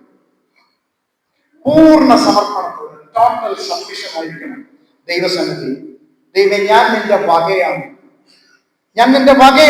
നീ എന്നെ നടത്തണം. ഞാൻ പോകുന്നിടത്ത് നീ വരണമെന്നല്ല പറയേണ്ടത്. അവിടുന്ന് എന്നെ നടത്തണം. അവിടുന്ന് എന്റെ കൈക്ക് പിടിച്ച് എന്നെ നടത്തണം. നിന്റെ ഹിതമനുസരിച്ച് ഞാൻ നടക്കട്ടെ. പോകേണ്ടുന്ന വഴി നീ എനിക്ക് കാണിച്ചു തരണം. ഇതാണ് പ്രാർത്ഥന. നമ്മുടെ ജീവിതം ഒരു പ്രാർത്ഥനയായി മാറട്ടെ. നമുക്കൊരു നിമിഷം കണ്ണുകൾ അടയ്ക്കാം, ദൈവസന്നിധിയിൽ പ്രാർത്ഥിക്കാം. തലമുറകളായി ഞങ്ങളുടെ സങ്കേതമായിരിക്കുന്ന നല്ലവനും വിശ്വസ്തനുമായി ദൈവമേ, സ്വർഗ്ഗപിതാവേ, നൽകപ്പെട്ട ഈ നല്ല സന്ധ്യയ്ക്കായിട്ട് അങ്ങേ സ്തുതിക്കുന്ന സ്തോത്രം ചെയ്യും. കർത്താവേ, ഞങ്ങളുടെ ജീവിതത്തിൽ ഞങ്ങളുടെ ജനനം മുതൽ ഞങ്ങൾ അമ്മയുടെ ഗർഭത്തിൽ ഉരുവായ ആ നിമിഷം മുതൽ ഈ ശ്വാസം വരെ ഞങ്ങൾ മനസ്സോടോ മനസ്സുകൂടാതെ, അറിവോടോ അറിവുകൂടാതെ, വിചാരത്താലോ വചനത്താലോ പ്രവൃത്തിയാലോ ചെയ്തു പോയിട്ടുള്ള സകല തെറ്റുകളും കുറ്റങ്ങളും പാപങ്ങളും കടങ്ങളും ദോഷങ്ങളും ഞങ്ങളോട് പൊറുക്കണമേ കർത്താവേ, പൊറുക്കണമേ. ഞങ്ങളെ കഴുകണം കർത്താവേ. വെടിപ്പുള്ള ഒരു ഹൃദയം ഞങ്ങൾക്ക് നൽകണമേ. അവിടുന്ന് ഞങ്ങളുടെ ഹൃദയത്തിൽ വസിക്കണം കർത്താവേ. ഞങ്ങളുടെ ജീവിതം ഒരു പ്രാർത്ഥനയായി മാറണം. നിന്റെ ഹിതമനുസരിച്ച് ജീവിക്കാൻ ഞങ്ങളെ പക്വതപ്പെടുത്തണം കർത്താവേ. ഞങ്ങളിൽ കൂടി മറ്റുള്ളവർ അങ്ങേ കാണുവാൻ സഹായിക്കണമേ. ഞങ്ങളുടെ കുടുംബങ്ങൾ അനുഗ്രഹിക്കപ്പെടണമേ. പ്രാർത്ഥന ഉയരുന്ന കുടുംബമായി ഞങ്ങളുടെ കുടുംബം തീരണമേ. നല്ല പാട്ടുകളും സങ്കീർത്തനങ്ങളും ജാഗരണങ്ങളും തിരുവചന ധ്യാനവും ഒക്കെ ഉയരുന്ന ഭവനങ്ങളായി ഞങ്ങളുടെ ഭവനങ്ങൾ തീരണമേ. പൈശാചികന്റെ എല്ലാ ശക്തികളെയും കർത്താവെ ദൂരത്താക്കണമേ എന്ന് പ്രാർത്ഥിക്കുന്നു. കുടുംബത്തിൽ ഛിദ്രതയും അലസതയും വഴക്കും ഒക്കെ ഉണ്ടാക്കുന്ന എല്ലാ ദുരാത്മാക്കളെയും ഞങ്ങളുടെ ഭവനത്തിൽ നിന്ന് ദൂരത്താക്കണം കർത്താവെ. കൃപയിൽ ഞങ്ങളെ നിറയ്ക്കണമേ. ഇന്ന് ഞങ്ങൾ കർത്താവെ കടന്നു വന്നതുപോലെയല്ല, നിറഞ്ഞ മനസ്സോടെ, നിറഞ്ഞ ഹൃദയത്തോടെ, സന്തോഷത്തോടെ കർത്താവെ ഞങ്ങൾ ഭവനത്തിലേക്ക് പോകുവാൻ ദൈവം ഞങ്ങൾക്ക് ഇന്നയോളം ചൊരിഞ്ഞ എല്ലാ കൃപകളെയും ദൈവസന്നിധിയിൽ നന്ദിയോടെ കർത്താവെ ഓർത്തുകൊണ്ട് എപ്പോഴും ജീവിപ്പാൻ ഞങ്ങളെ സഹായിക്കണമേ. മറ്റുള്ളവരെ കരുതുവാൻ, സമൂഹത്തിലെ ഞങ്ങൾ സഹായം കൊടുക്കുവാൻ കടപ്പെട്ടിരിക്കുന്ന എല്ലാവരെയും കർത്താവെ ഞങ്ങളാൽ കഴിയുന്ന സഹായം ചെയ്യുവാൻ ഞങ്ങളെ ഈ നോമ്പ് കാലത്ത് ഞങ്ങൾക്ക് ഇടയാക്കണമേ. ദാനധർമ്മങ്ങൾ ചെയ്യുവാൻ, സൽക്കർമ്മങ്ങൾ ചെയ്യുവാൻ, നല്ലത് മാത്രം സംസാരിക്കുവാൻ, നല്ലത് ചിന്തിക്കുവാൻ, നല്ലത് പ്രവർത്തിക്കുവാൻ, നിന്റെ വചനം കർത്താവെ തിരുവചനം ധ്യാനിച്ച് പ്രാർത്ഥിക്കുവാൻ, നോമ്പ് കൃത്യമായി അനുഷ്ഠിക്കുവാൻ, കുമ്പിട്ട് പ്രാർത്ഥിക്കുവാൻ, ഉപവസിച്ച് പ്രാർത്ഥിക്കുവാൻ, ദൈവത്തിന്റെ മഹത്വം മനസ്സിലാക്കി പ്രാർത്ഥിക്കുവാൻ ദൈവത്തിന്റെ പരിശുദ്ധാത്മാവ് ഞങ്ങളെ ഒരുക്കണമേ. അതിനായി സഹായിക്കണമേ. ഇടവകയെ അനുഗ്രഹിക്കണമേ. വികാരിയച്ഛനെ ദൈവമേ ദൈവകൃപയെ കൂടുതലായി നിറച്ച് ഈ കൃപകൾക്കെല്ലാം അനുഗ്രഹങ്ങൾക്കെല്ലാം കാരണമാക്കി ദൈവമാക്കി തീർത്തിരിക്കാൻ നിന്നെ വാഴ്ത്തുന്നു. തുടർന്നും കർത്താവ് നടത്തണമേ. ഇടവകയെ മുഴുവനായി സമർപ്പിച്ച് പ്രാർത്ഥിക്കുന്നു. സഭയ്ക്കായി പ്രാർത്ഥിക്കുന്നു. ഞങ്ങളുടെ ദേശത്തിനായി പ്രാർത്ഥിക്കുന്നു. കർത്താവെ എല്ലാ അനുഗ്രഹങ്ങളാലും കൃപകളാലും ഞങ്ങളെ നിറയ്ക്കണമേ. ഞങ്ങളുടെ വാങ്ങിപ്പോയവരെ അബ്രഹാമ്യ മടിയിൽ ചേർക്കണം കർത്താവെ. എല്ലാ നന്മകളാലും ഞങ്ങളെ നിറയ്ക്കണമേ. യേശുവിൻ നാമത്തിൽ ഞങ്ങളുടെ പ്രാർത്ഥന കേൾക്കുമാറാകണമേ.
നന്ദി